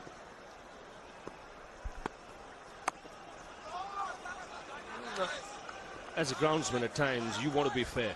You want to get a good surface where both teams can compete, and may the best team win on that particular day. And when I looked at the surface first up, Arun, I thought this is an ideal surface for a 3-day game, or even a 4-day game, because there was grass, it was hard, and as the day progressed, it would ease out into a good track.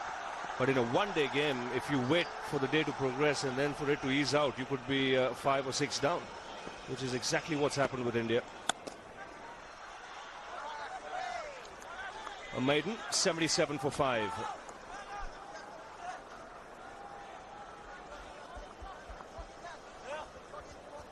Come on.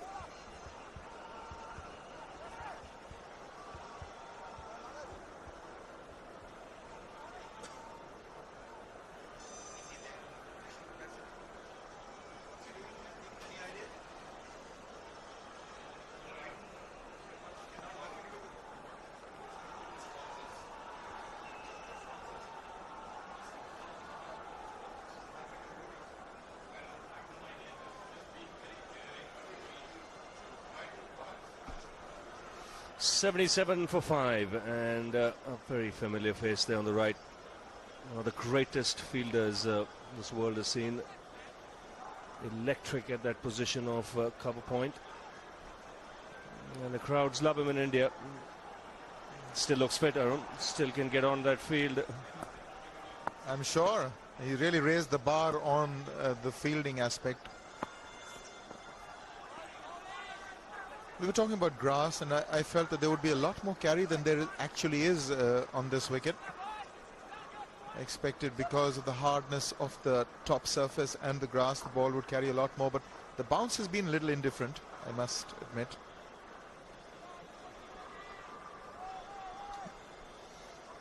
Model of concentration, Yuvraj Singh. He's played some gorgeous shots already in this innings. The more you see him bat, and there's a kind of toughness about him when he comes out to the middle now. He's already got 100 in this series. He's a player with lots of talent, natural talent, Yuvraj.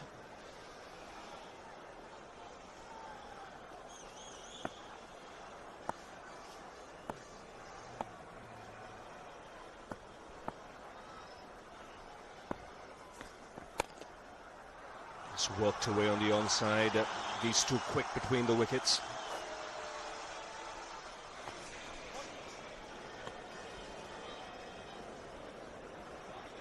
Well, the power plays and the field restrictions are over, but they've got India on the mat. They're really not opening up at all. Just the two fielders outside the 30 yards, and therefore you have this opportunity of, once you pass the infield, to getting a few runs on the board. But at the moment, they have a stranglehold on proceedings in South Africa. Now they've got an extra fielder back. It's square leg for Yuvraj.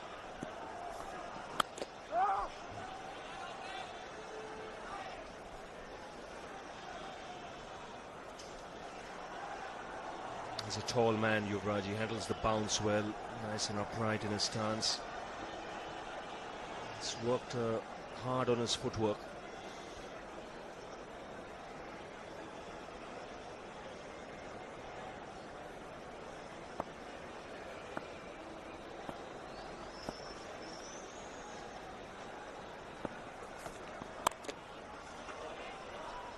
Likes to hit hard through the line of the delivery. He's got a high backlift. Very strong young man, Yuvraj Singh. That's his ODI career of 136 matches. Best of 139, an average of 31.91. Will be an interesting strike rate there as well. In this series, an average of 123. It's got that 100 in very tense conditions.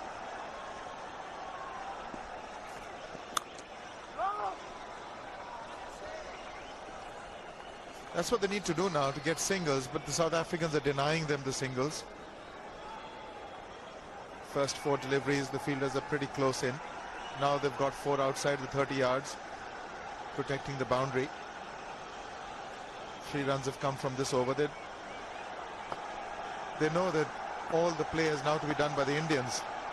They've got to decide when they can attack.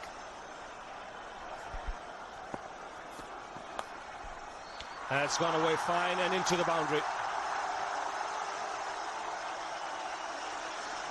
Nice way to end the over for Yuvraj. 84 for 5.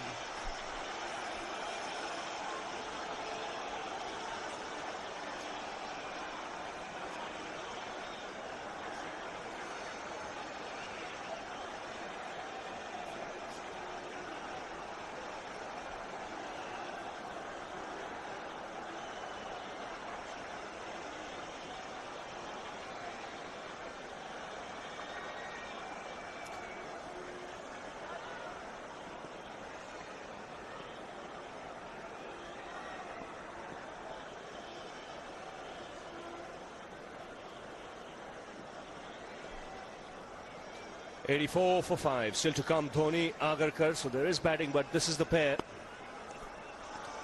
that India would want to stay for at least 15 overs. A play and a miss. Again delivered from wide of the crease, and that away swing. This is spectacular bowling. Just look at the angle. You're bound to play at it because it's angled into you, and from there at the last instant, because it's bowled so wide of the crease, there's no hint of movement till it comes very close to you, and then it suddenly moves away. That was the delivery that got Rahul Dravid. He's doing it very well at the moment, Langefeld. Very tentative indeed at the moment, Mohammad Kaif. Both these young players in the Indian team have a lot of investment behind them. The Indian team has really invested a lot in them. They've realized the potential in both of them. They've played some match-winning innings together as well. They need another one today. They do realize that this is crunch time. 1-all. This is a big, big game, and 5 down. They need a partnership here. They've got to get to the 40th over, these two together. Excellent timing. The placement good too. Kaif getting his first boundary. That is very well done. What a fine shot indeed. Just a mere caress. It didn't go hard at it. Just the timing, as Ravi said. Perfection as well as the placement.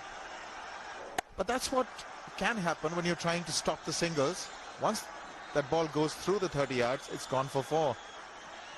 Now they've got a fielder back there at deep cover. Well, Arun, you know this pitch as well as anybody, having played so much of cricket here. Now, as the day progresses, do you see it changing, especially bounce-wise? Well, Ravi, this is a well-prepared wicket as far as I was concerned. I did the pitch report, but what's sort of surprised me a wee bit has been the bounce. It's been a little on the lower side, and if that lasts, if that stays through, they could have a few problems in the evening with the ball keeping a little low. Good, positive blow. No half measures whatsoever from Kaif on that occasion. It was in his half and he went after it. Well, there was nothing tentative about that one. Really went after it. Didn't bother to keep it down, went over the top, connected handsomely. Beautiful shot, great follow through of the bat. Head was very still. Good connection between bat and ball. And I was saying that if the ball keeps low. In the evening, it'll skid a little off the surface as well, keeping a little lower.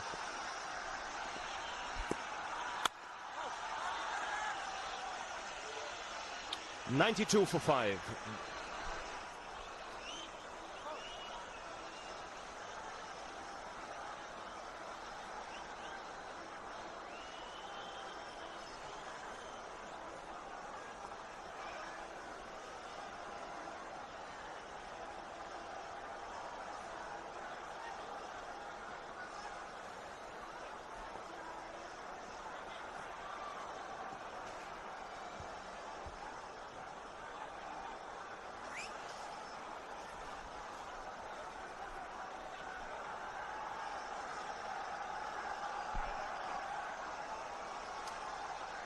Well, they need to play exceptionally well to get to that 254 from here. 92 for 5, 6 runs and over for the next 27 overs. That's easier said than done. 5 wickets down and a change now in the bowling.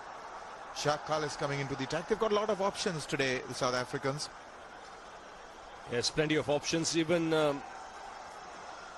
without Antini. Shaq Khalis, loads of experience, 200 wickets.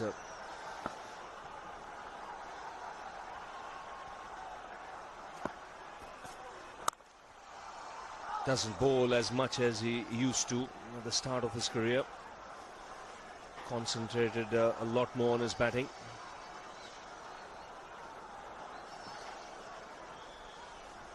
His role is pivotal in this South African scheme of things. Comes in at number 3 when he bats. Can bowl 5-6 overs nowadays and get a couple of wickets. One of the frontline all-rounders in world cricket today. That's what I mean about the bounce. The ball is keeping a little low, and in the evening, once the dew starts falling, it could skid off the surface and keep even lower. So the Indians need to get at about at least 240, 250 to really make a fight of this. And, you know, maybe even make the dew work for them. Ravi, who knows? But they do need 240 at least. Yes, that'll be very competitive.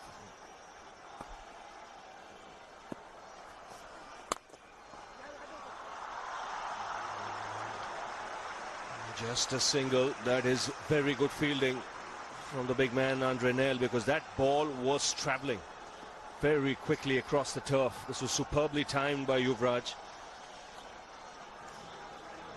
The commitment is there for everybody to see. It's a massive crowd here today, well in excess of 85, 90,000.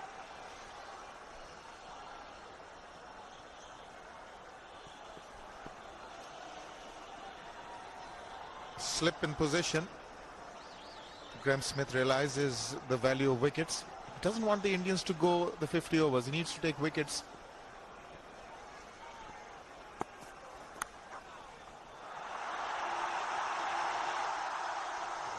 Once again, good effort in the deep.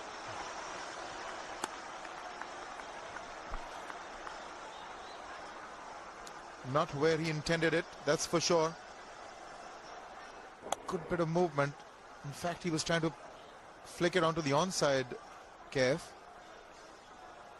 Undone by that movement away from the bat. But good effort. That's the pressure that these South Africans exert on the opposition. It's their commitment. They save 15, 20 runs on the field. It really puts the pressure on.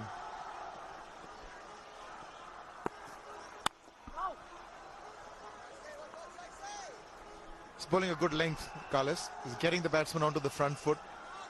He knows there's movement available. They've got a slip in position. He would probably want Kev to get onto the front foot and drive.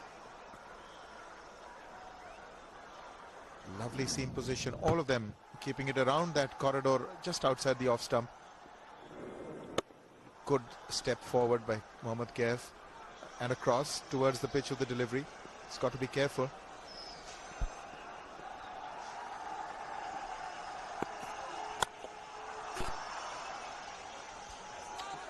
Three off the over. It's 95 for 5.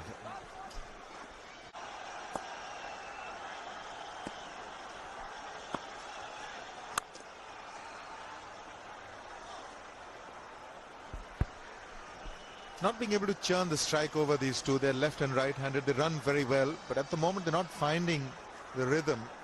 They're not feeling as comfortable as they would want to be. Although Yuvraj has got 21 of 36 and Kef is quickly on to 16. He scratched his knee. This is a rather verdant outfield. That's Andre Nel. Big man falls heavy on those knees. Still the no. They're very quick round the bat. In fact, I've just been told that there are only 2 singles in this partnership so far of 24 of 36 deliveries. So they've only got 2 singles. But what that is doing is it's allowing the bowler to bowl an extended spell, or at least 4 or 5 deliveries at each batsman, and get his rhythm, get his line.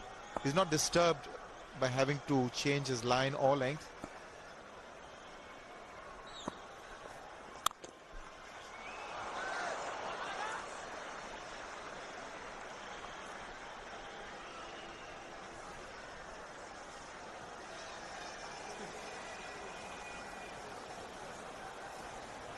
Plenty of security as well around the ground.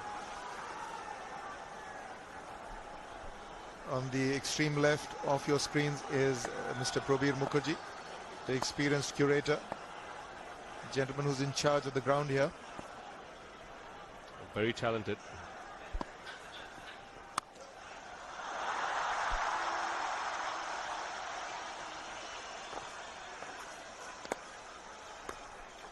Well, they've got the elusive single.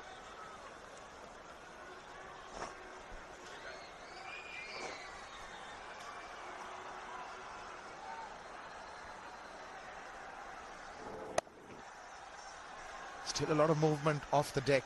This is the 25th over. It's not just the angle that is working against Yuvraj on that occasion, but it's also the movement away.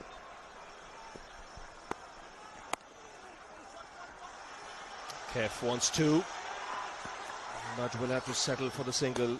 All these South Africans, very strong arms, especially from the deep. Andrew Hall was the man closing in on that occasion.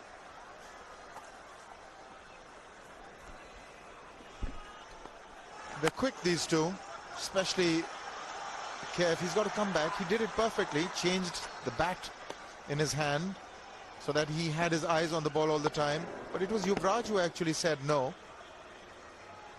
It was better for it. Another tidy over, just 2 of it, 97 for 5.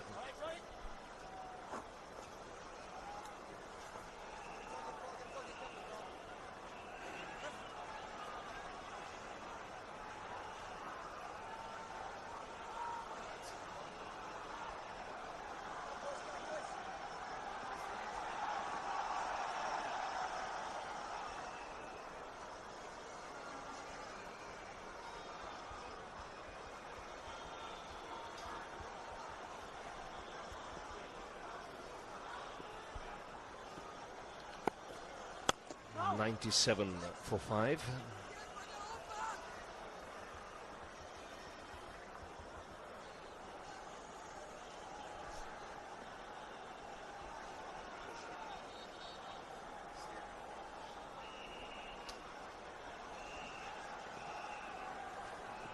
It's not a clear picture.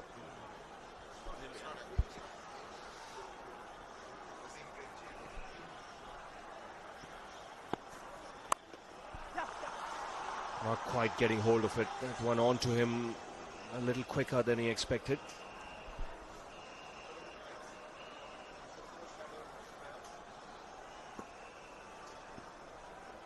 Well, the lights have come on here.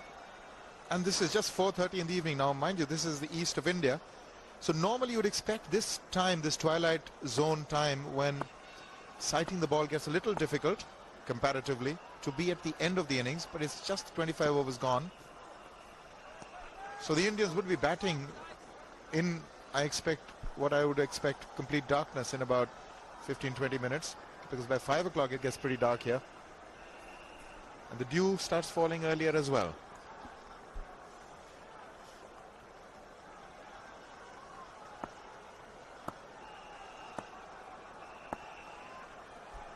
You can already see the four shadows of each fielder on the ground.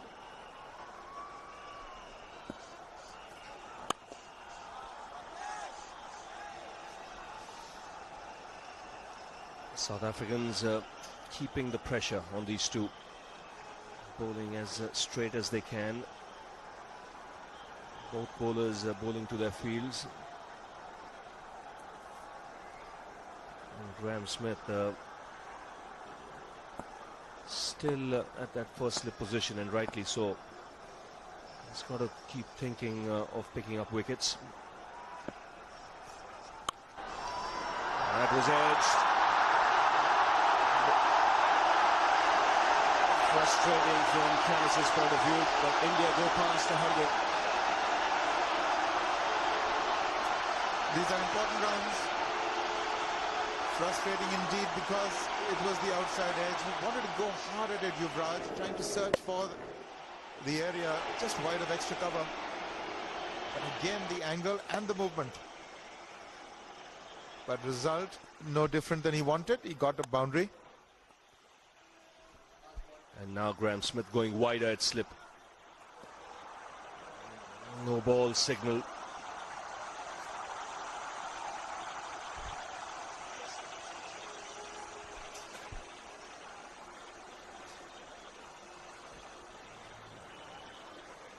Must be frustrating when you're standing in the slips. You know that there's every chance of an outside edge, and then it goes past you.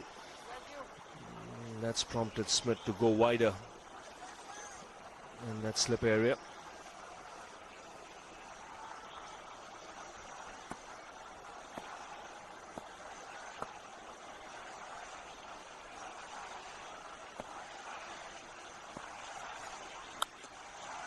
(103 for 5).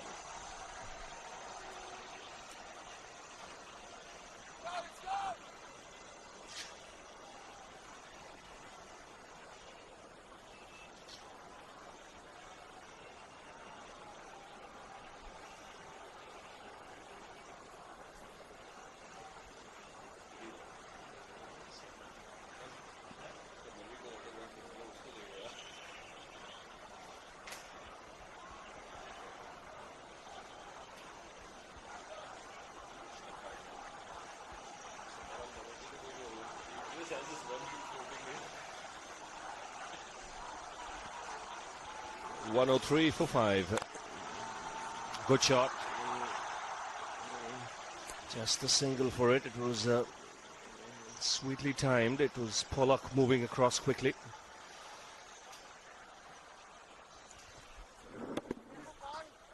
Well played. The full face of the bat. But they're sliding and diving all over the place, these South Africans. That was Pollock. Got rid of it quickly. Not that the batsman was in any danger, but it feels good to hurry things along. Keep the batsman in the know that we are interested, and we're going to make you work very hard for your runs.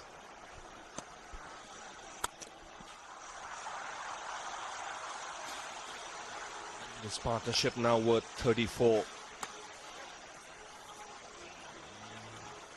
Very vital that these two stay for at least another 14-15 overs till the 40th over.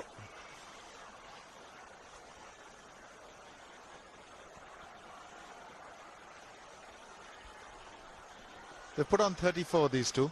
Looking good now. They're looking pretty stable. That is 4. A peculiar shot. Didn't release his elbows. Just a short arm kind of a cross court. But a very effective one indeed. Forehand down the line with plenty of topspin.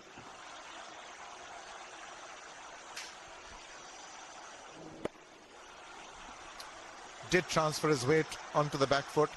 Played the right shot, but he was cramped for room. And really came onto him much quicker than he expected. But he got 4 for it.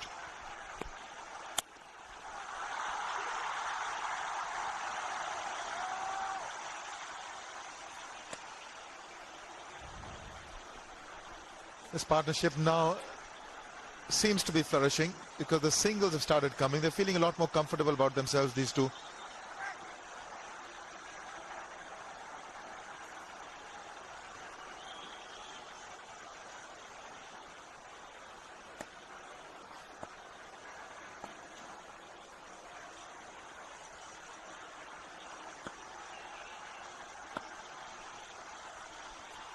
That's a good leave. Testing line for Yuvraj. And what's good to see with this Indian team in the last few one-day games is that they're not the types to give up quickly.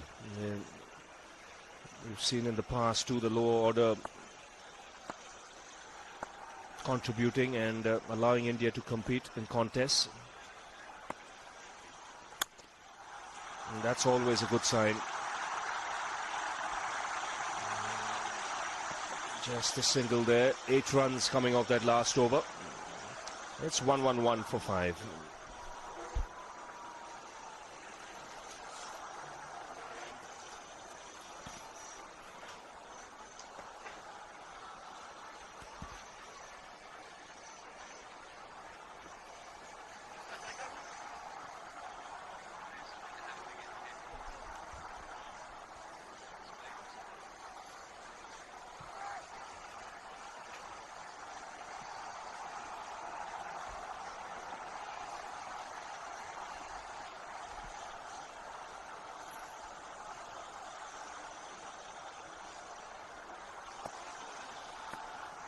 So you can see this partnership now worth 41 now with that single.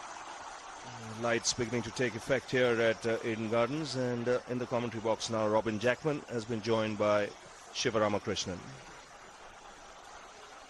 Thanks very much, Ravi.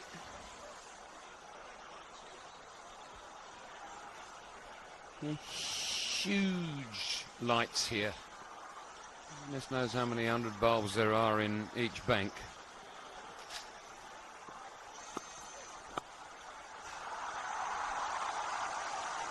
And the roar, just for a quick single, or in that case a quick 2, is phenomenal. Good running by Momakev, not so much so by Yuvraj Singh. Getting on the pad, taking the pace off the ball, went for the non-striker's end. Yuvraj Singh was running behind the umpire. Jai Prakash wouldn't have had a clue.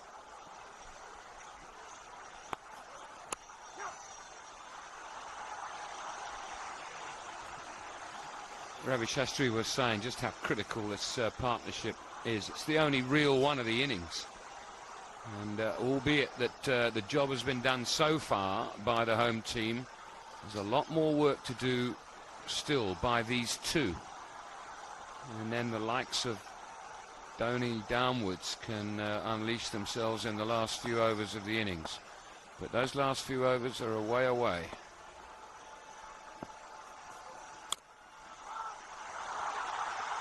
Be a couple more here. He's picked up quite a few runs in that area today, Yuvraj Singh.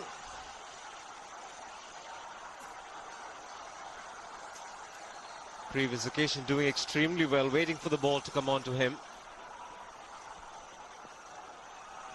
He's been going hard at deliveries, but here he's just waited and waited. Better control over the shot.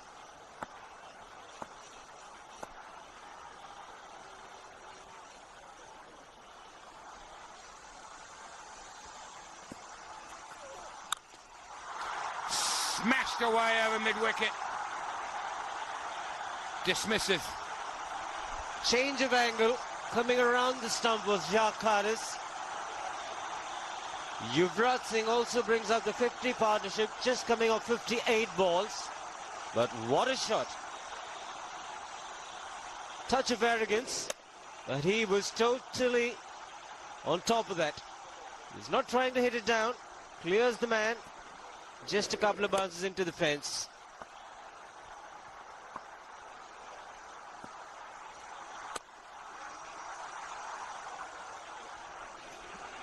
On 21 now for 5.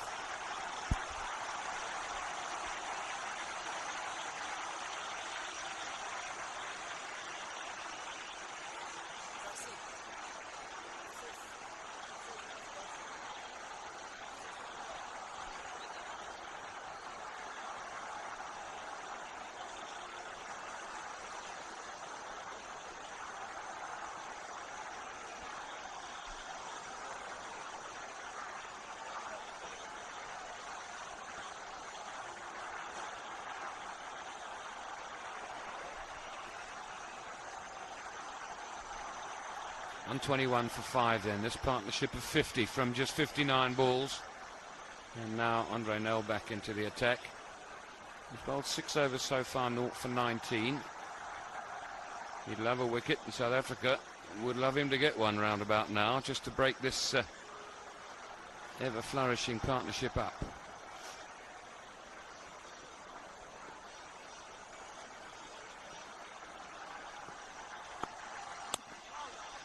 Does have a habit of getting a wicket when he comes back into the attack.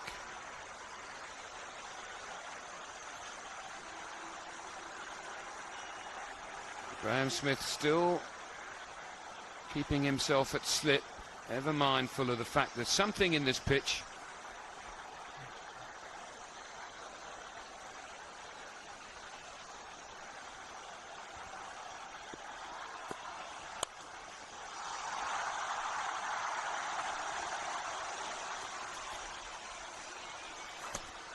It's what the Indians have to do.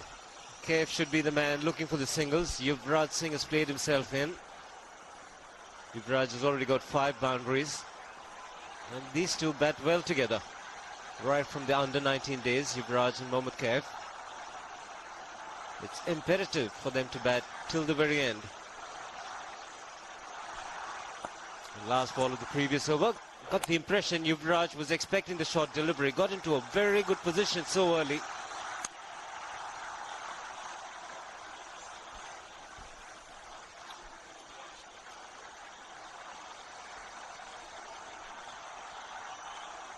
Just must be getting the feeling that he can dominate the bowling.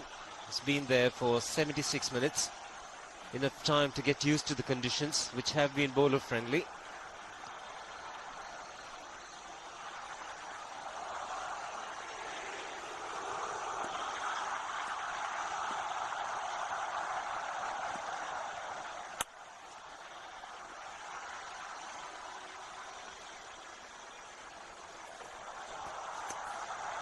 The tactic for Yuvraj Singh is to go round the wicket, both Cullis and Nell, just to cramp him up a little bit, not allow him to be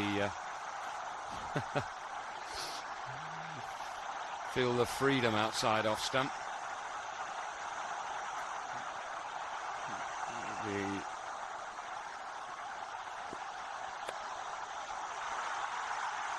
Little bit of work to do at fine leg, but it'll only be one.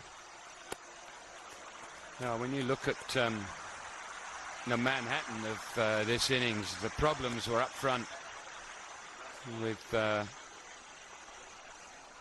so many wickets falling in the first 12 overs, then another one in the 19th. Since then, apart from the missing tooth in the 21st over, India have begun to swing this game around.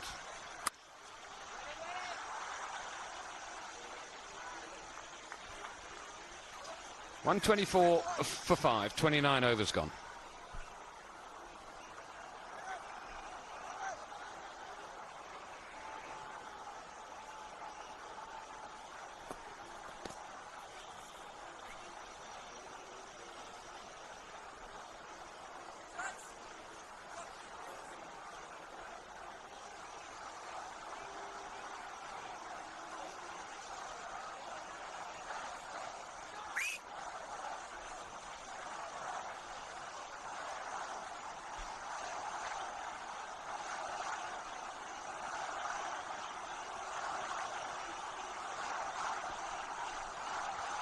One, two, four, five.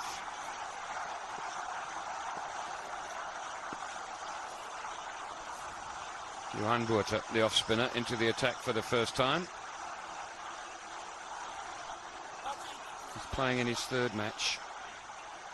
Huge learning curve this tour has been for him. We had an opportunity during the rainy times at Chennai to talk to Mickey Arthur, and he was saying what a fantastic experience it's been for everyone who hadn't been here before, especially this young man.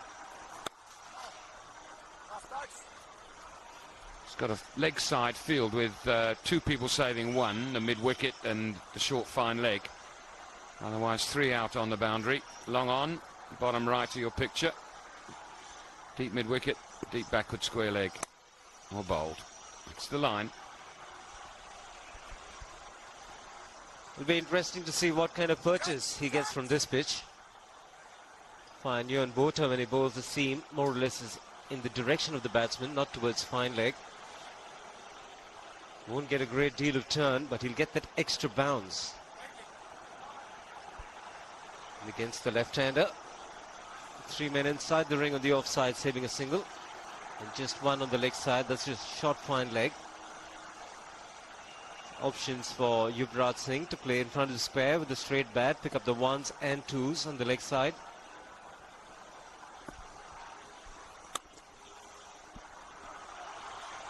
One more. KF suddenly saying to Yuvraj Singh, come on, push him. Yuvraj happy to jog the 1. Just watch Yuvraj. He sort of sets off fairly casually, just have the 1. KF suddenly says something to him. It's good from the right-hander. Bowled. Has the makings of a good spinner. Was a fast bowler early on, Yuan Botha. He's got that natural loop.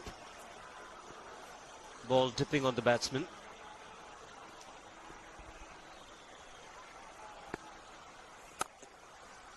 I guess Shivi, one of the things as a spinner you've got to do quite early on, wherever you go to play, is work out what's the right pace for the conditions that you should bowl at.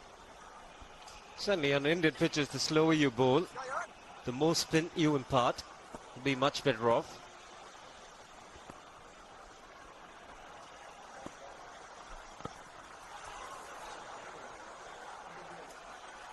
Tidy over, 3 from it, 127 for 5.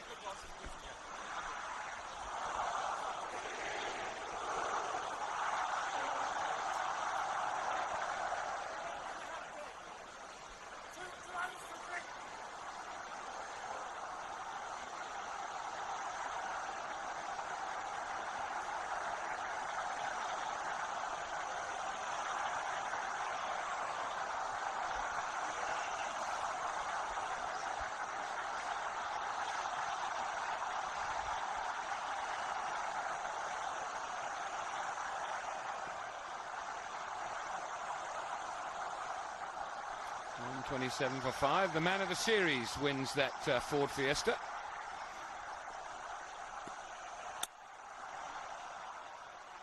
Whether it'll be that one or whether the winner will be able to choose his colour, I'm not quite sure.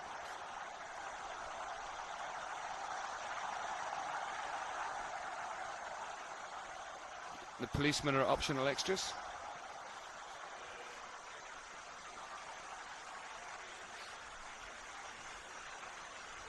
A lovely prize.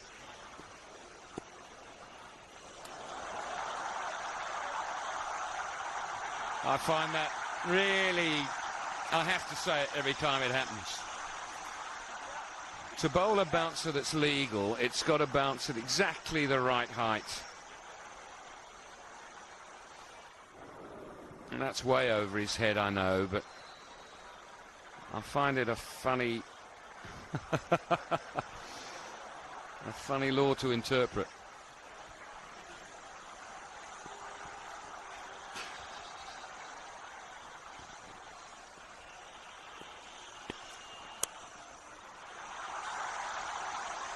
If the bouncer's below chin height, then it's not a bouncer. If it's above head height, it's a wide. Got to be pretty accurate.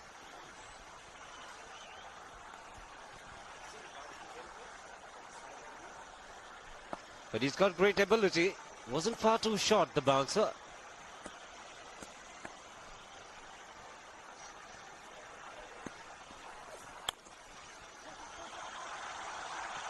Once again looking for 2, but it's not there. The bouncer that we're talking about wasn't too short, just marginally short of length. He's a tall man, Andrenel.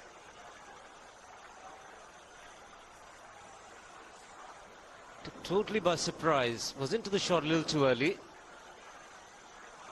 He's enjoying himself out there. Talks with his eyes all the time.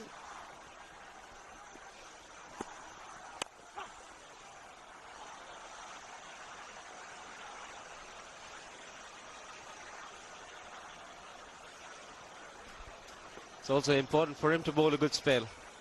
Indians are having a good little partnership. Kieran Murray on the left of the picture, the chairman of the selection committee.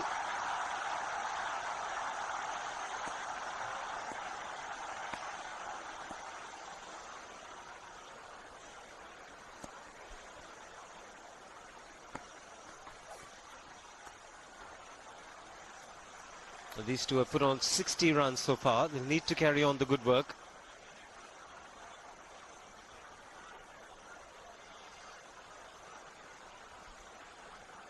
If India continue to score at this rate, they'll finish up with 212. 6 and over from here on in, closer to a competitive total, around about 250.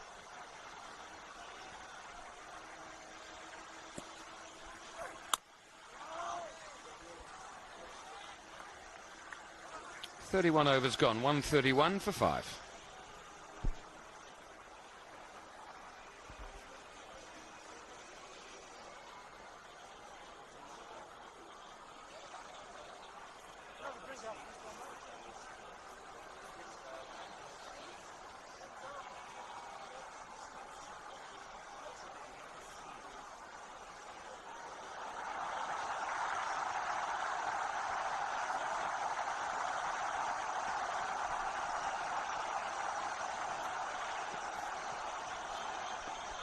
.131 for 5. Next man, Dhoni, waiting to come in. And when that flashed up on the big screen, that picture, there was a huge roar around this ground. So Eden Gardens expect.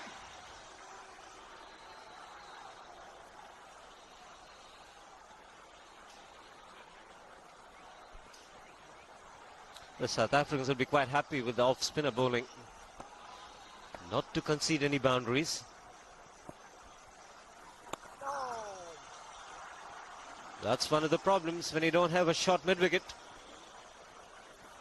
Enough opportunity even in the air for Yuvraj Singh just to play it there and pick up easy runs.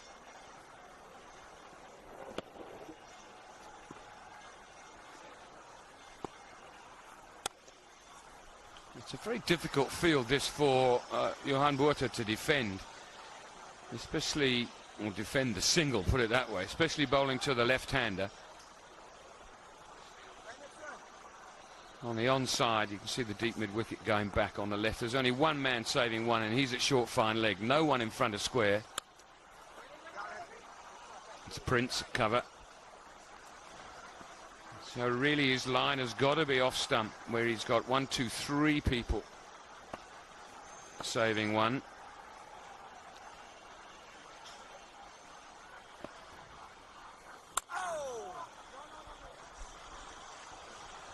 In varying his pace, this one at 85 Ks, the last delivery was 96.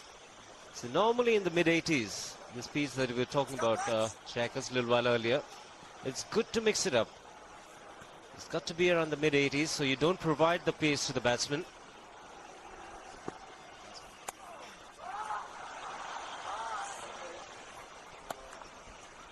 .135 for 5. Drinks coming onto the toe.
Gambia. Caught Smith, bowled Pollock 11. Patan out. Second ball of the match, bowled Pollock for naught.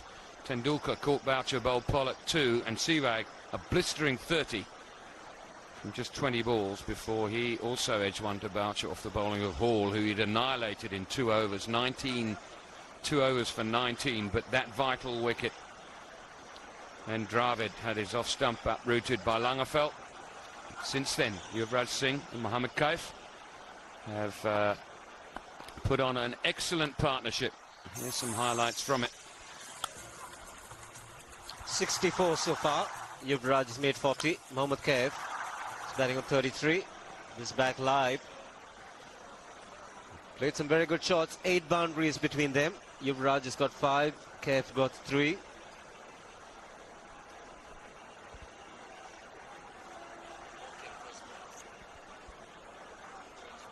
I'll be more cool now into the attack.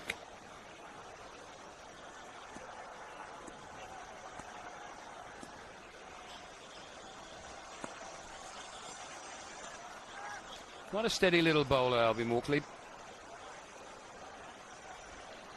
Not huge pace, but hits the bat reasonably hard.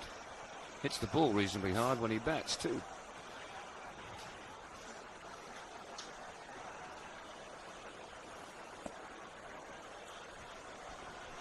And for the first time, we're not seeing a slip.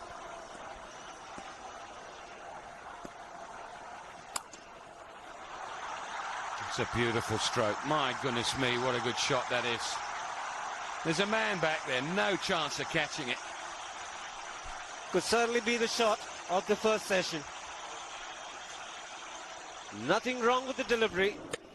Close to the batsman, just marginally short of a length. But he's such good nick. And he's in good form. Can't get better for Yuvraj Singh.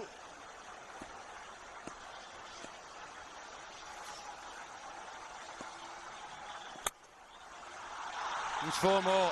Half volley. Still got to hit it for 4 though. Lots of runs coming for Yuvraj Singh on the offside. He's been severe. I think it was the attempted Yorker. Taken on the full. And beautiful placement. Opening the face of the bat at the right moment to get the gap. So 48 not out for Yuvraj Singh.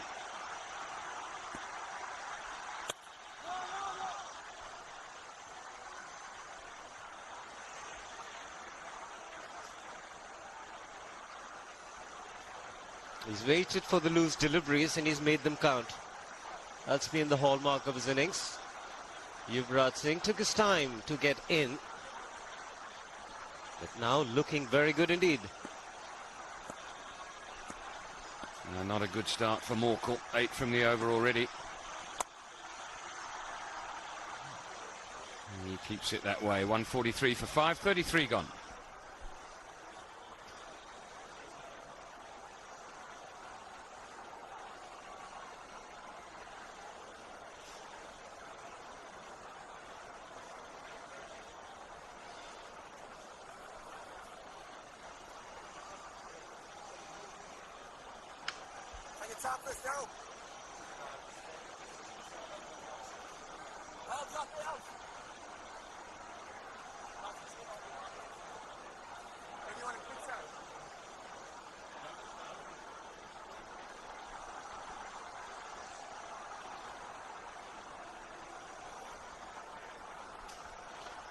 One, 4, 3 for 5. Yuvraj Singh very, very strong through the extra cover area there.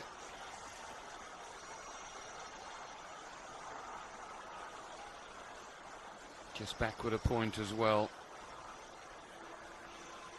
Played quite beautifully.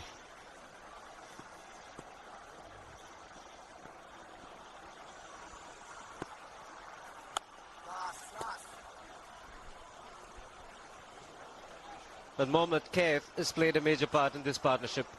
He's eased things around for Yuvraj. He's on 33. He's come in good time.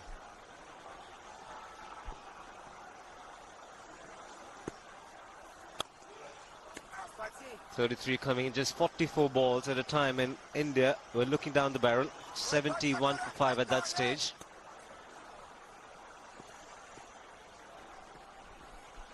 Two dot balls to start the over.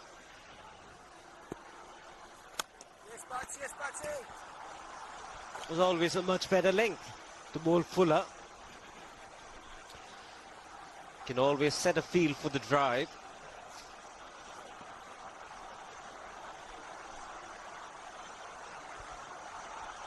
Useful strike rate on this pitch from Mohammad Kaif.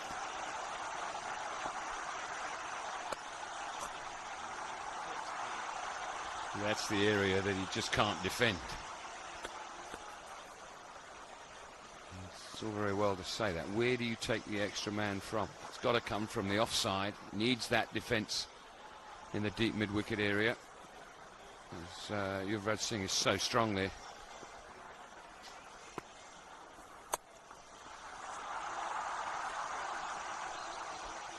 So Yuvraj now on 49.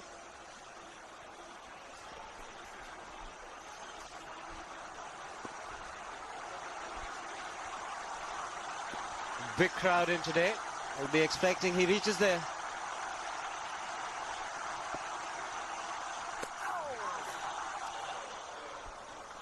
We'll have to wait. 146 for 5.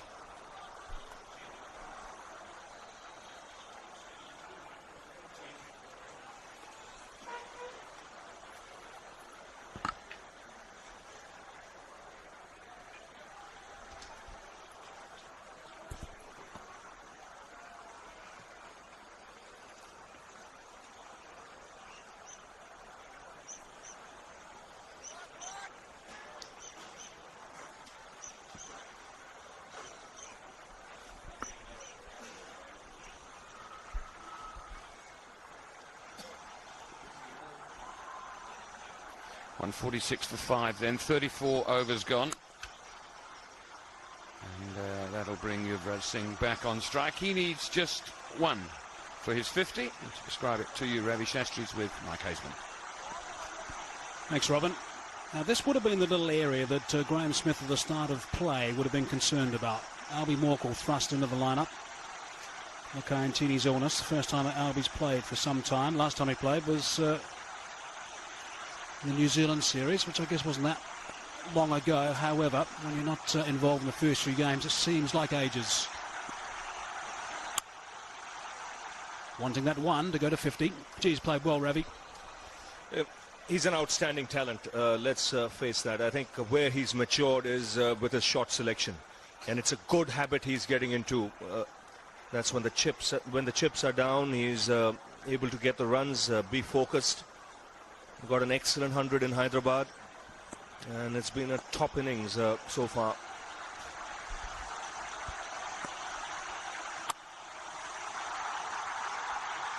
There's one for the 50. He'll come back for the second as well. Bit of indifferent running, but no real drama. That's his 20th 50 in one-day international cricket. He will know. He's such a good player. He did it in the first game. He will know that he's far from finished. It's a good feeling, let me tell you that. To reach a landmark of sorts in front of 80,000 people.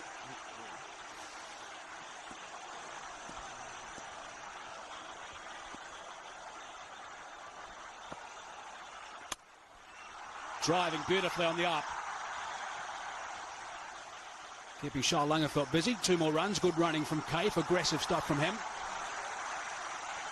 Yes, nice way to bring up the 150. This has been a very good partnership. They've complemented each other well, this right-hand, left-hand batting combination. And just coming back to Yuvraj, I think right from the outset, his footwork has looked most assured and positive. Either forward or back, not afraid to play shots. This last 50, the quickest.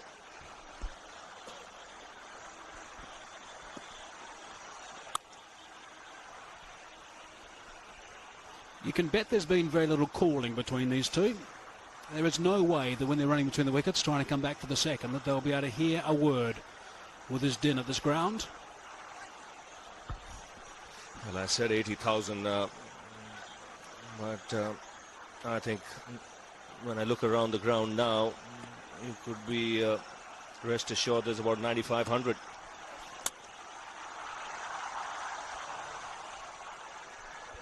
End of the over from Albi Morkel, his second. It went for 5, 151 for 5.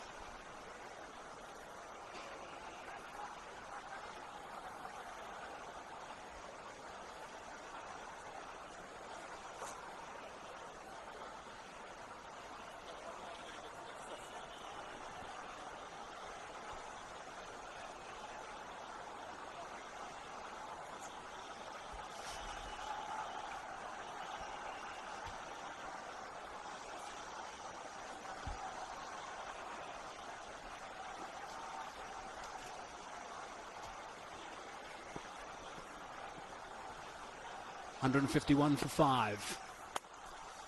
15 overs remaining now.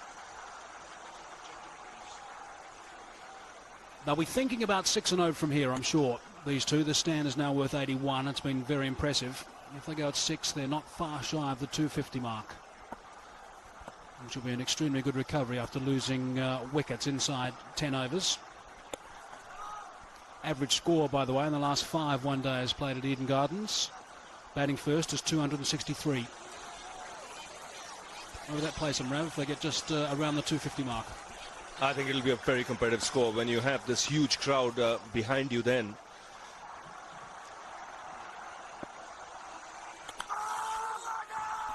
Big shout for LBW, and up goes the finger as well. Johan Botha, that is a very, very good delivery. A little bit of depth from Johan Botha, those top spinners that he bowls, and some extra bounce as well, but umpire Jay Prakash says it's good enough for him. Well, just relaxing a little bit after getting that half century. That ball's gone right through actually and crashed into middle stump. In fact, it looked as if it's crashed into middle stump, but hit right in front of middle stump, and no problems whatsoever. Just relaxing a bit, Yuvraj Singh, on reaching that landmark, not quite getting to the pitch of the ball, but a very, very good hand. And South Africa striking at just the right time. When this partnership was looking to get dangerous, Yuvraj Singh departs, and that brings Dhoni out to the centre. 152 for 6.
He has time to make a serious impact in this innings, Mahendra Dhoni. Strike rate of 107.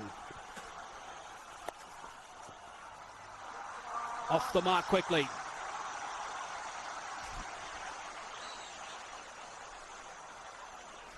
Well, this is the last man to be dismissed. Yes, hitting the pad. Big wicket this. Very important time too. Now that's brought Dhoni to the crease and a huge roar from the crowd. Now there's only one way he'll play. One thing he's shown is he's a street smart cricketer. This is Yuvraj again.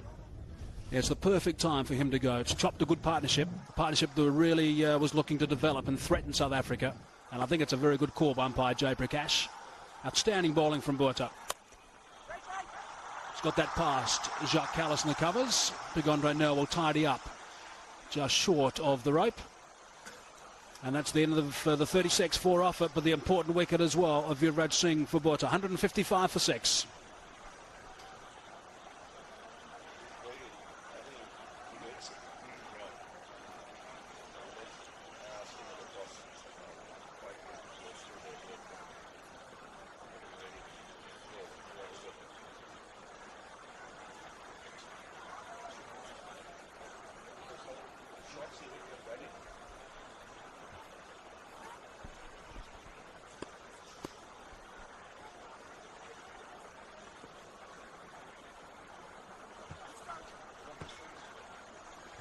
36 overs gone, 14 to go. Not too much batting left in the hut for India. Wanted to go Harbhajan Singh, they could nudge it. Harpreet Singh and Murali Kartik, of course, is the super sub who we brought in the game, I'm sure, in the second half. But it's Pollock back into the attack now. Just the perfect time for Sean Pollock to come back. Picking up the wicket of Yuvraj Singh, breaking that partnership. Morkel just bowled 2 overs, none for 13. And Sean has got 1 over and 5 balls remaining now. Good move. He's got to go for wickets now that he's broken the partnership, Graeme Smith. He would know that in situations like this, 1 wicket could lead to another quite immediately. And for Dhoni on the attack with a slip in place as well. And there won't be any half volleys around the place to Dhoni. That's their theory. Nothing horribly pitched up. I wonder why. Who would have seen that series against Sri Lanka? He's a strong man, generates tremendous bat speed through the hitting area.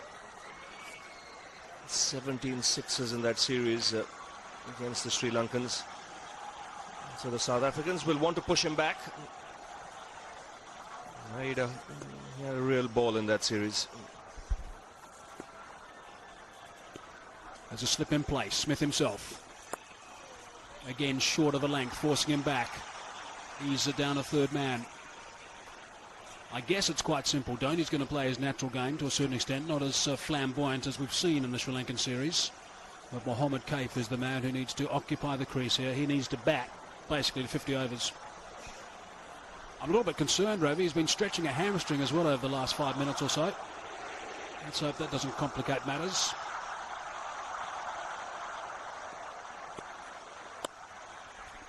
Nicely timed. Well, interesting you say that, because he was out of the team for a bit for precisely that reason. He had a problem with his hamstring.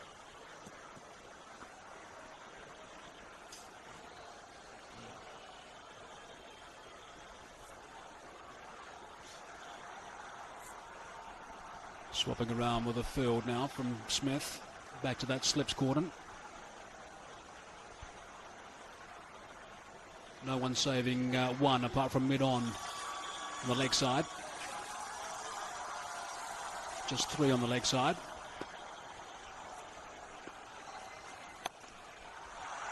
He's got that away nicely. Just the 1 though.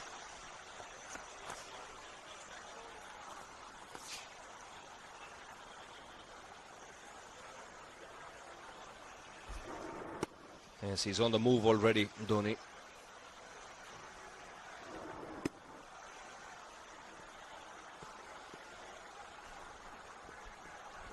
He's a remarkable performer, Sean Pollock. About to complete his 9th over now. 3 for 24, his return at this stage. If it's a dot ball, that's where it'll finish. Scampers 1, so the hamstring seems to be okay for Mohammad Kaif. And 4 off the over. 159 for 6.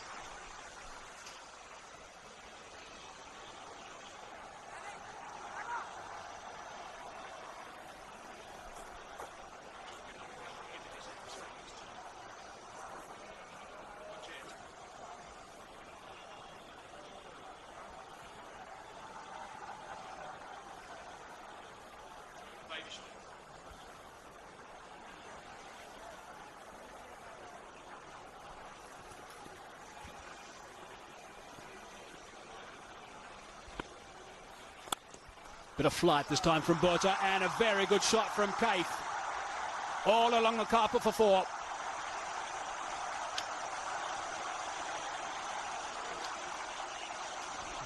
Nice half volley right up in the slot, but you've still got to put it away. The placement spot on here. Nice transfer of weight into the shot. He's on 44 now. It's transferred a bit of pressure too on the youngster, Johan Botha. It's generally the pace that he does bowl. And about the 87, he has bowled 1 or 2 deliveries, about 95 k's per hour. If he does err, tends to drop a little bit short from time to time, Botha. Rarely is he over pitch, so he has the first ball this over.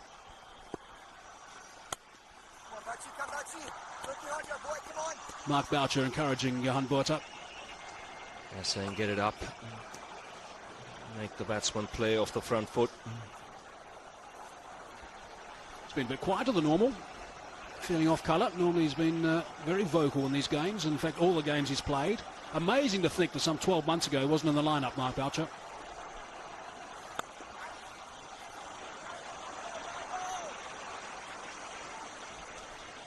What's impressed one and all about Dhoni is that he's a quick learner. We saw him get that huge score against the Sri Lankans, and then in the very next game changed tactics when the situation demanded something different. So he can play both ways. He's got a reasonably good defense. The important thing is he's a thinking cricketer. He adapts well to different conditions. That's a good over for India without doing anything too extravagant. The boundary off the first ball helped. 7 coming from it, 166 for 6.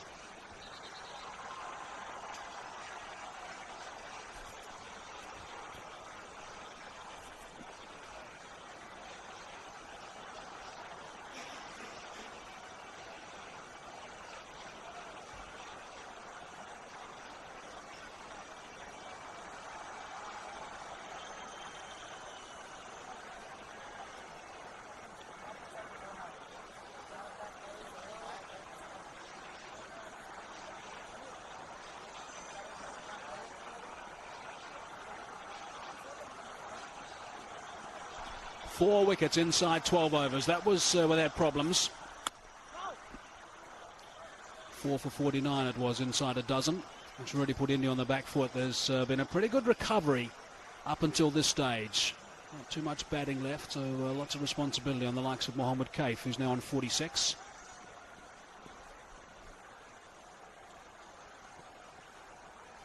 Pretty good illustration of how South Africa have pegged India and picked up wickets at exactly the right times.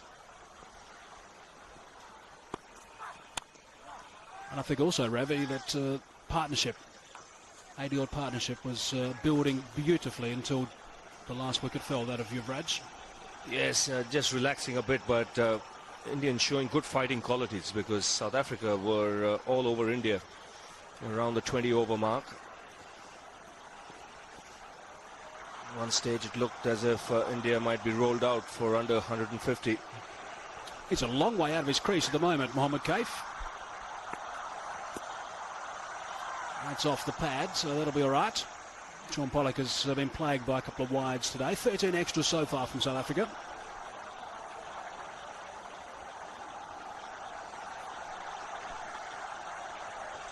He can be a little bit predictable, Sean Pollock, with his length. Now, that's not a bad thing because he is one of the best around. But that is why Mohammad Kaif is batting out of his crease at the moment. In a pigeon-toed fashion.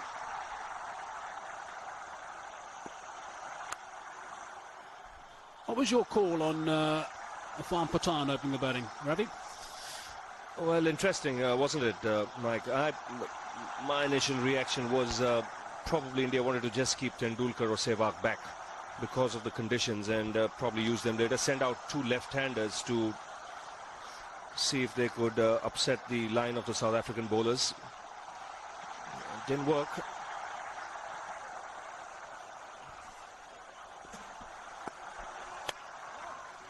And you also mentioned how if India were to get to that 250 mark, it'll be competitive with this crowd. How many runs would you say 100,000 people is worth for India?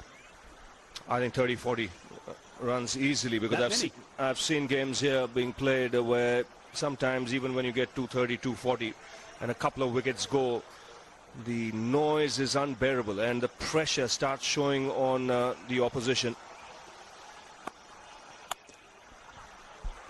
That is brilliant from Sean Pollock. He's bowled his 10th over. It's a maiden. His figures are absolutely outstanding, and it's appreciated by his captain and teammates. 166 for 6.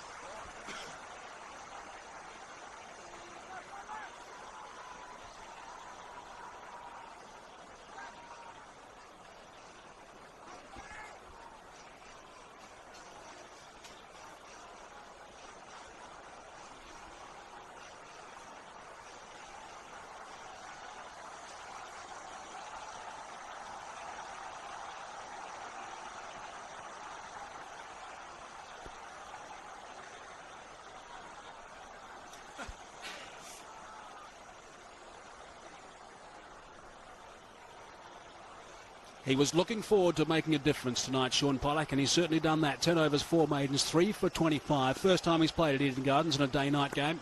He knew it was going to be special, and he wanted to do something special. He's done that. Andre Nel back into the attack now, also with very tidy figures. Yes, you can see Graeme Smith realizes the importance of getting a wicket quickly, because that could make a difference at this stage. If South Africa can pick up a wicket, it could make a difference of about 20 runs, 25 runs to the eventual score. What they don't want is Dhoni to get going. Gone. Smith has taken the catch at mid-wicket. Short ball from Andre Nel. He's one of those guys, when he comes back into the attack, he often strikes. Mohammed Kaif, a bit of a shake of the head. He can't believe he picked up Smith, but again, South Africa have chopped into at the right time. Well, there you go. He was brought into the attack to take a wicket, and he's done exactly that. Unfortunately for Kaif, he didn't quite get the elevation he was looking for. Still a good catch by the captain. And a double blow for India here. First Yuvraj, now Kaif goes 167 for 7.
Ajudagaka is the next man in. 7 down now, India. 2 balls into the 40th over. It's nicely struck down to third man. Work to be done by Langerfeldt, who I'm sure is going to be one of the finishers for South Africa today. But, there will be concerns in the Indian change room. 7 wickets down. And Kaif, the man who we thought should go through and bat 50, departed. Yes, he timed it quite well. Unfortunately for him, not being able to clear mid-wicket. That's just what South Africa wanted at that stage. Nel brought back, getting the wicket.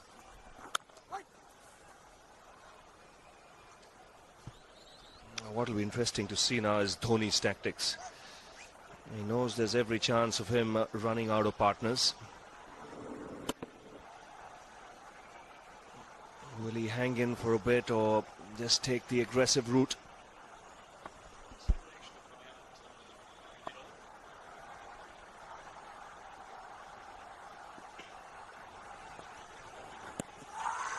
Going a bit late side. Also, he's got some bounce now and disappointment. He's got 1. He's on the board. He'll be pleased with that. He's 100% up. Yes, you always feel something's going to happen when Andre Nel is out there. Full of energy, plenty of enthusiasm.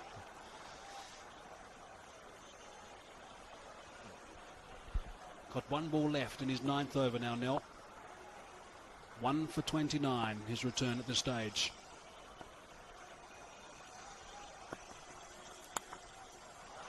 That's gone fairly fine and running away for 4. A little too short and a little bit of width as well. It's got the treatment. Nel will not be pleased with that last delivery. 7 from it, 173 for 7.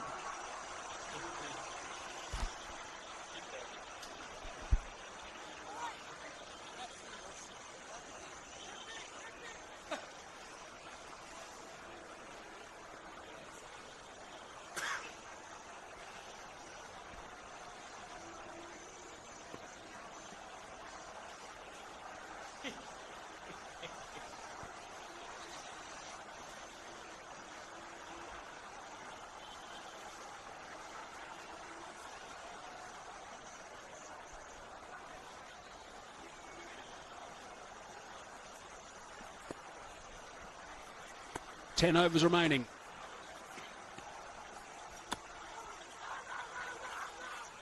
Loud screams of no, about 5 of them from Ajitagaka at the non-striker's end. Sean Pollock has obviously finished his 10 overs now, so Langerfeldt, who's got 3 overs and 5 balls up his sleeve, back into the attack. Andrew Hall's got 5 to go. He'll be the other one who'll be expected to finish. Johan Botha, interestingly enough, has got 5 as well. He's only gone for 4 per over at this stage and has picked up a wicket, so that'll be an option perhaps.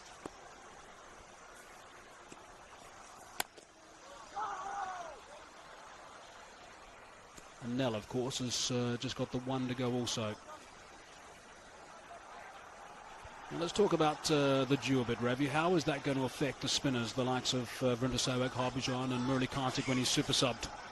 It will affect them in a big way, there's no doubt about it.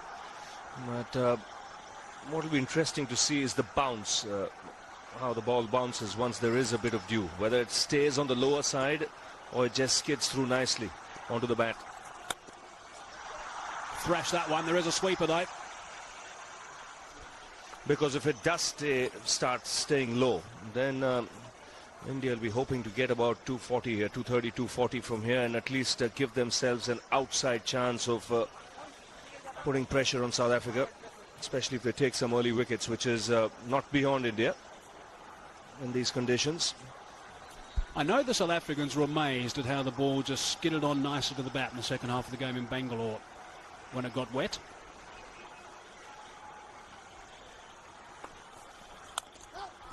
So you're saying there's a chance this might do the same, but also keep it a little bit lower? It will do the same, but I'll be very interested to see the bounce. So if the bounce stays the same as we saw in Bangalore, then it's going to be hard work for the Indians. They would want the ball to keep a little low.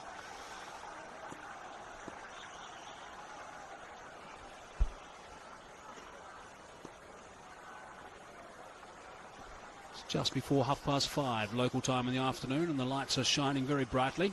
Dark skies.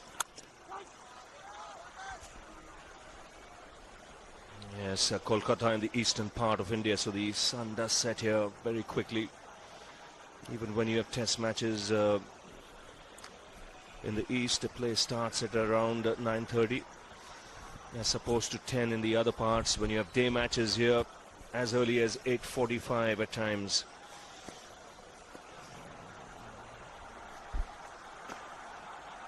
One off the over so far. 1 ball remaining from Langerfeldt. And that's where it stays. That's terrific stuff from Shah Langerfeldt. He completes 7, 41 gone, 174 for 7.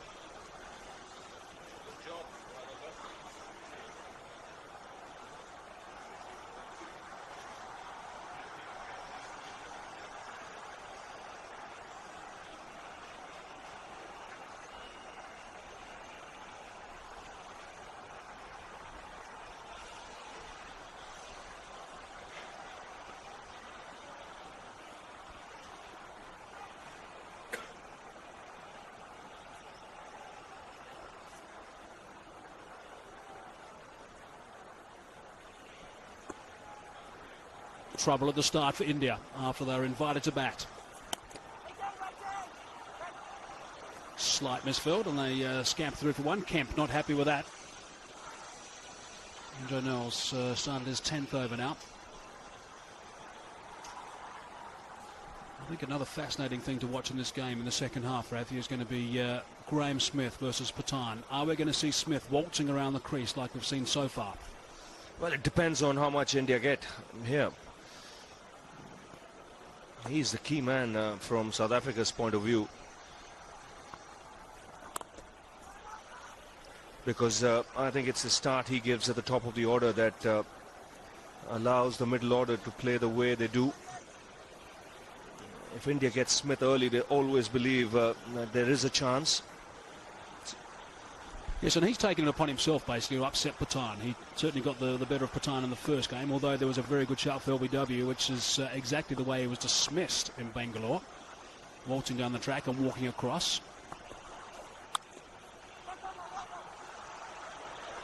It's good work from Kemp.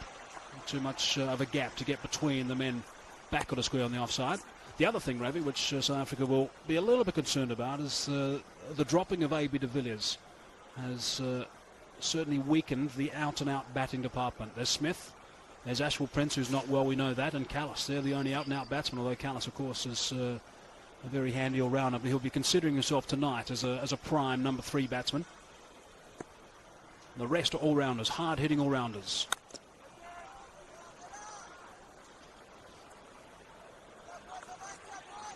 Don't be at all surprised if the super sub, when he's introduced, Robin Peterson, if he comes and bats at the top of the order. He's perhaps a more ideal super sub than a Justin Ongtong. Someone who's a left-handed batsman and left-arm orthodox bowler, which we're not going to see. And someone who loves giving the ball a bit of a nudge, like this man. South Africa will be still concerned that he might take complete control here in these last 7 or 8 overs.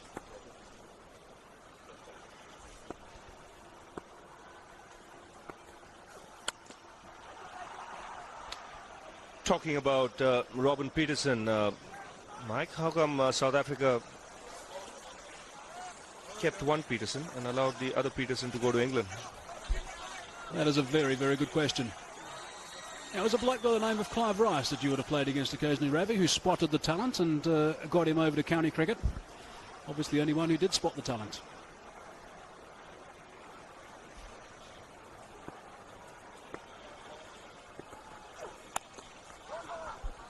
Good aggressive stuff from Andre Nell. Just 2 runs off that over as well. That completes his 10 overs. He's gone for just 35 and picked up a wicket. 176 for 7.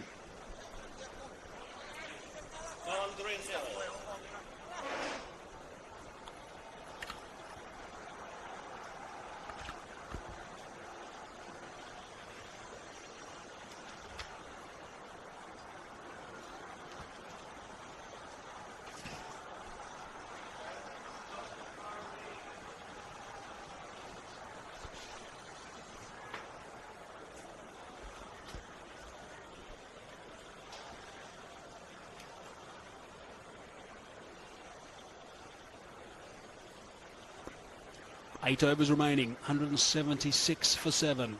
Langerfeldt continues. A little bit leg side protection out there. Just the one though.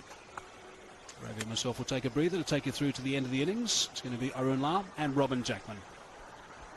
Thanks, Mike. Well, we can expect a little bit of fireworks. Perhaps not just yet because of the number of wickets that have fallen. Certainly the last 5, I would expect some fun.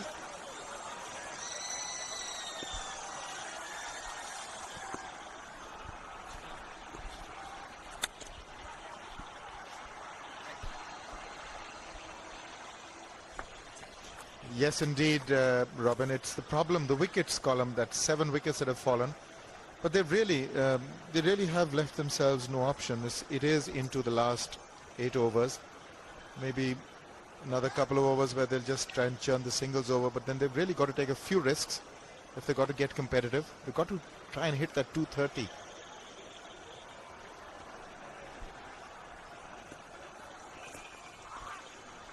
gambles have to be taken.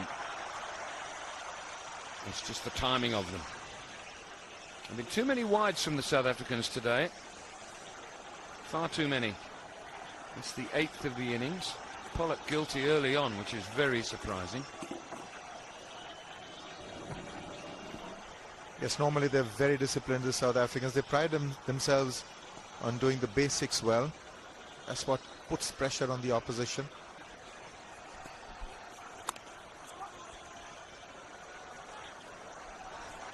I think Ajit Agarkar would really want to give as much strike as possible to Dhoni. But 8 runs from here on will get them to 239. They would probably be targeting about 225, 230. That's provided they keep their wickets intact. What's going to interest me is when South Africans bowl in the last 4 or 5 overs and their tail enders. Last time they did that, they pitched it up, tried to get it in the block hole, which is the norm. Didn't get it quite right, and the likes of Harbhajan Singh just kept smashing it. We might see a few more back of a length deliveries today if they've learned a lesson. or some more accurate Yorkers. Part of the problem was they didn't manage to achieve to bowl an actual Yorker. That's the problem with bowling Yorkers. If you don't get them right, you can be pushed away for runs. But you're absolutely right. If you're bowling to the tail enders, you don't really have to take such risks as bowling Yorkers every delivery.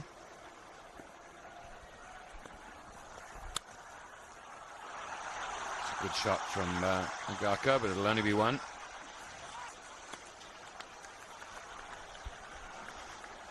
They've been very special in the field today, South Africa. They knew they were in a tight 1-1 with 2 to play. They've done some fabulous work in the field. The good field placement as well by Graeme Smith. Didn't lose control ever once he had those early breakthroughs. Even now, hasn't given boundaries away at all.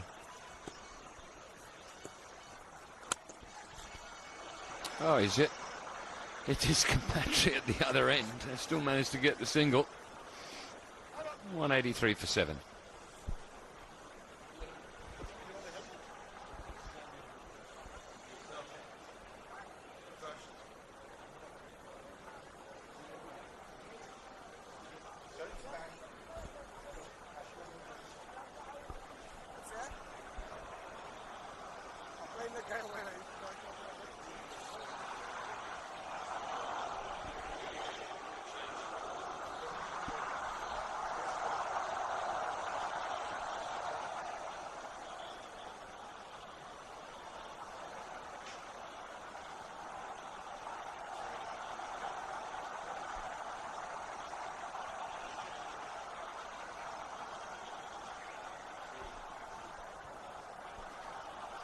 You rejoin us, 183 for 7, and the umpires have been asked to change the ball.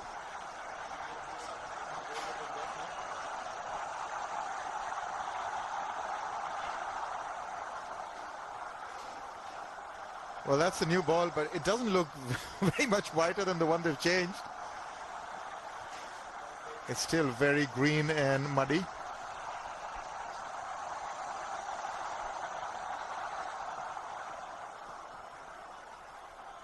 I was told that they sort of clean these balls, that they change with a very light sandpaper.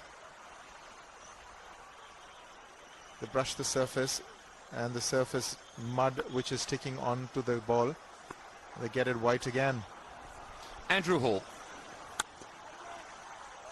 He's got a daunting proposition in front of him. He's bowled 5 overs for 34. I mentioned earlier he got knocked for 19 by Sehwag in 2. Before getting him out within that 2. And now he's on when the slog's on. So one of two things will happen. Either his figures will rush out a bit more, he might pick up a couple of wickets.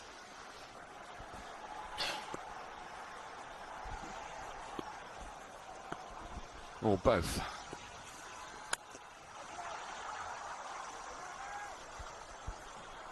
Dhoni at the moment is more content on staying on the back foot. He's waiting for the balls which are slightly short of length. A little late on coming onto that front foot. He is tentative. Little indecision. The front foot not really reaching the pitch or the line of the delivery. It's one area where he's looking to hit a boundary because mid-wicket's orthodox, mid-on is fairly orthodox. That's well bowled. That's 3 dot balls.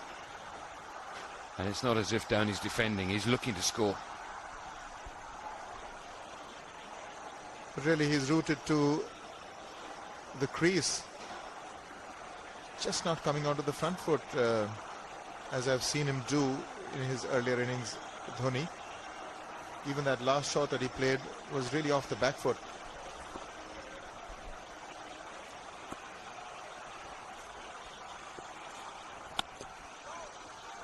It's well bowled. Neat bit of fielding too. Just bowling the perfect length at the moment. Very straight and keeping it just that slightly short and pushing Dhoni onto the back foot without giving him much time to play a forcing shot.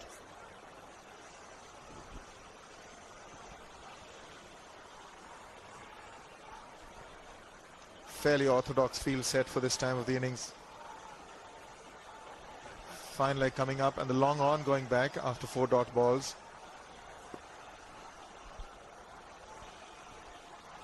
Now the bowler's just got to bowl it in the right place.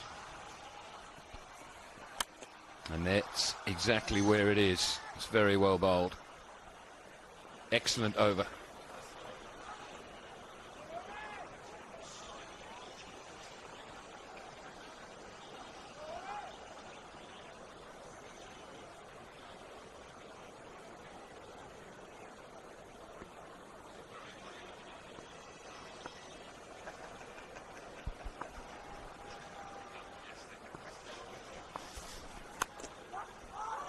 Outstanding over. What a good over at this stage of the match. 44 gone, 1 from that, 184 for 7.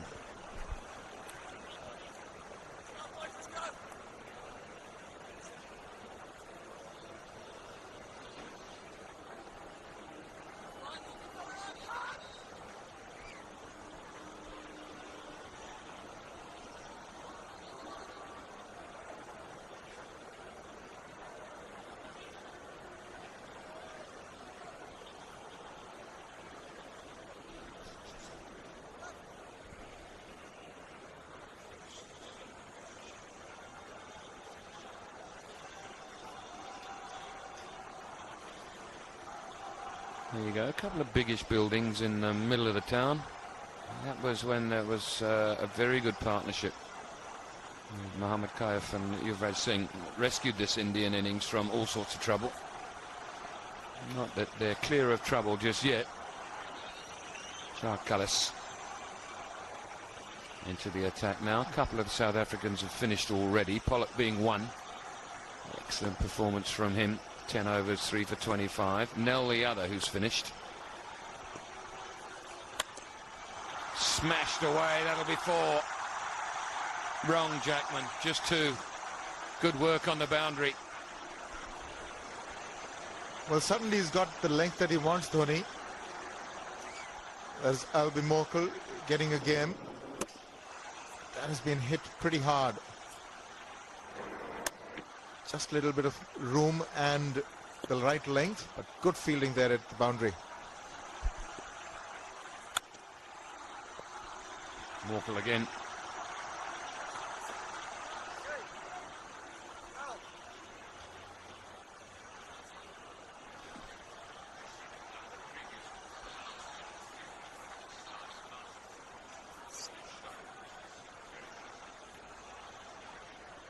The secret of the slide fielding is having had to slide, how quickly you get on your feet and release the ball, and there's a really good example of it.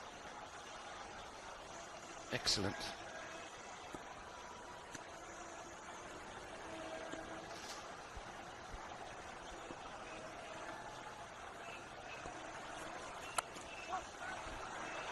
Every dot ball is gold dust.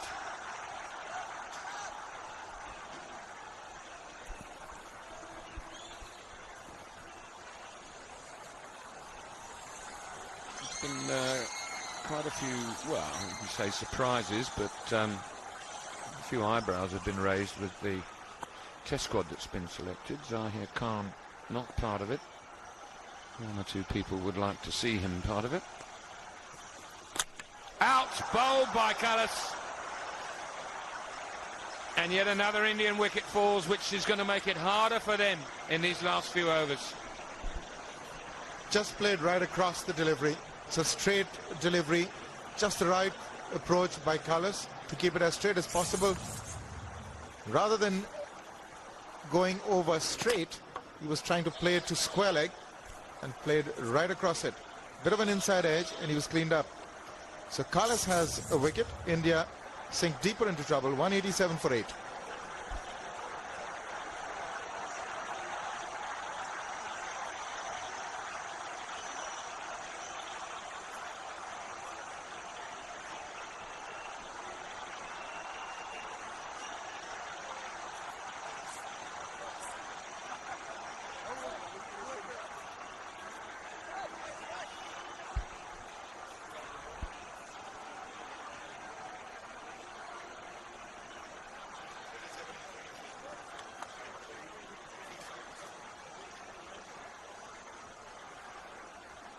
Ball short.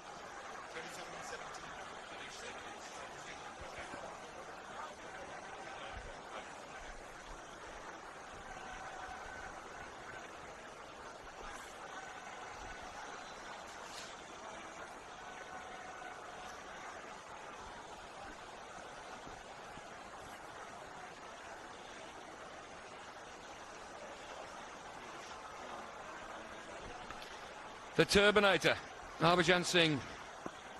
He did some damage in Hyderabad. 37 in 17 balls. Can he do it again?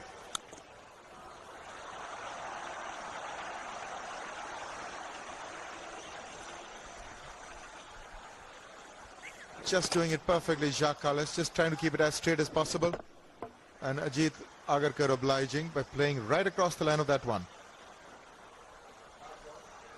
He was targeting the mid-wicket fence. He would have been better off going over mid-on rather than over mid-wicket.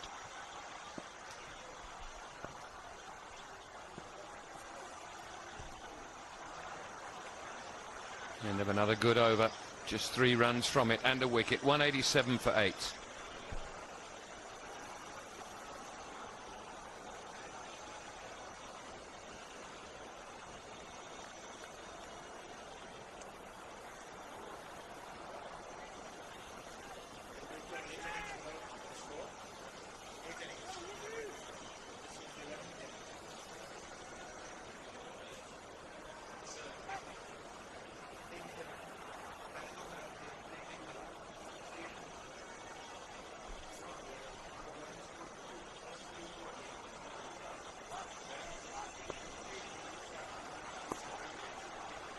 .187 for 8. Another dot ball from Hall.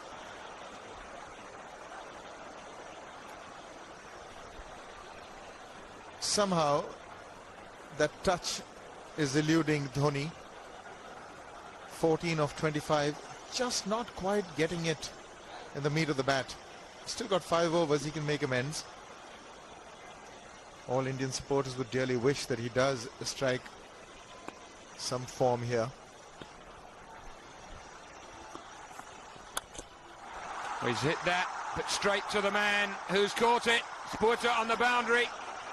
So South Africa getting wickets just when they want to. India not having, if you like, the luck that you need in the last 5 or 6 overs, where the ball goes either side of fielders. Went straight to him, but a good catch.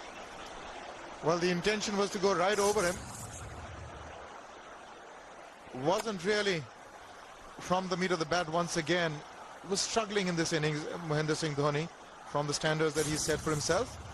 But he's gone for 14 of 26. Now India 187 for 9.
Harpy Singh, 187 for 9.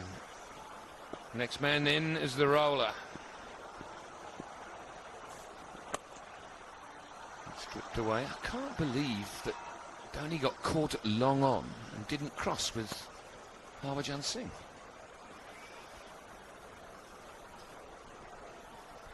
I think he was just too disappointed, hitting it flat and straight into the hands of that long on fielder. Didn't even make an attempt. Straight down his throat. But it's naughty though. You expose number 11 instead of a slightly better player. seen matches won and lost like that in the past.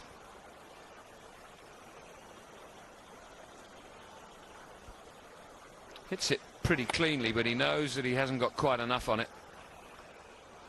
As you say, it's all disappointment, but there are disciplines that you still have to carry out.